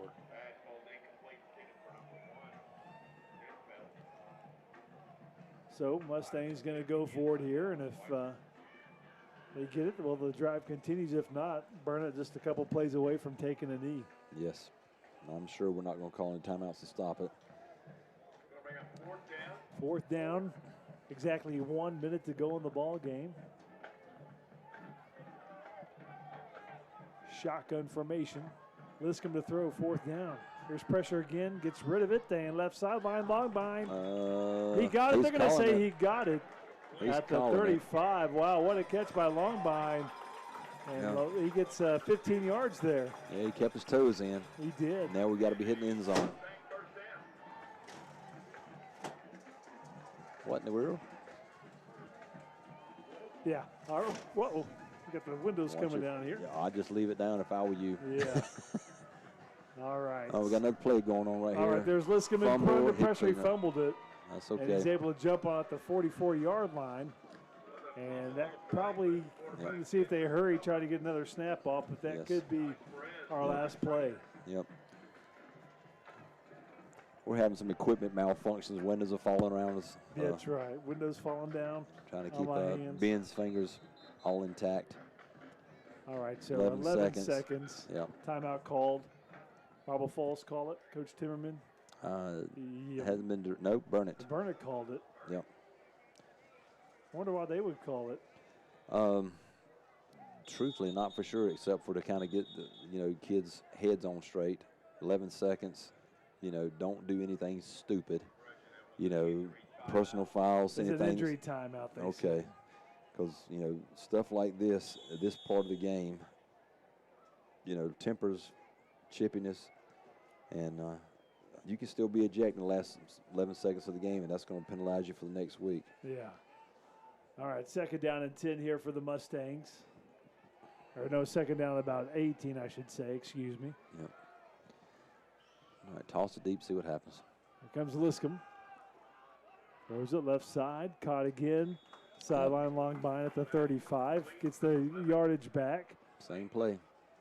Stops the clock with 6 seconds to go, so probably one more play left here. Yep. Third down and 8. So about an 8-yard pickup there that time through the air. So third down and 8 for the Mustangs. Possibly the final play. Liscombe. The throw, here's pressure again. It's Hal. Gets away. He's going to run. Make a move on The him. 30 cuts to his left. That's going to be the last play. 25, and he's hit hard out of bounds. And that probably is flag. Did a flag come in? I'm not sure if one did. If it is, that referee's going to be on the field all by himself. Everybody else is going to the locker room. Yep, that's it. Everybody's shaking hands, and that's it. It's a final 35-14. 35-14, it's a final. And so the Mustangs fall to the Bulldogs. Bulldogs continue their dominance in the Battle of Burnet County. And it goes to the Bulldogs again this year. They're 3-4. Marble Falls 3-4. Coach will wrap it up after this on KBEY 103.9.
It's a final 35-14. Burnet on top of the Mustangs. And Burnet now 1-0 in district. Marble Falls 0-1. Mustangs had it 21-14 right there, down by 7, but the Bulldogs able to run the ball and victorious. So the Bulldogs coach, they win the Battle of Burnet County again. And your final thoughts? Well, not a very pretty game tonight, to be honest with you. The first quarter was kind of ugly. The second quarter was actually a football game. Third quarter, Burnet came out and ran the ball right at us. We were able to get a couple of stops and keep the game close. Yep, and went down 14-28, and then we had that 10-minute left in fourth quarter, just ugly series where flags were coming out every play and ran 6 minutes off the clock. Never could get the ball back in an opportunity to bring the game closer. Had to do a fake punt down here on the 10, 15-yard line. Had to do it because you weren't going to have enough time to get the ball back again. So good call. I mean, it resulted in a Burnet quick touchdown after that, down by 3 touchdowns. But, you know, the unfortunate thing now is you're going to have to rely on, you've got to still win. You've got to find a game to win. And then it's going to come down to that little point spread again. And unfortunately, we're going to have two tough games back-to-back before we play Lampasas. And Lampasas is a good team. So we definitely got an uphill battle for the rest of the season.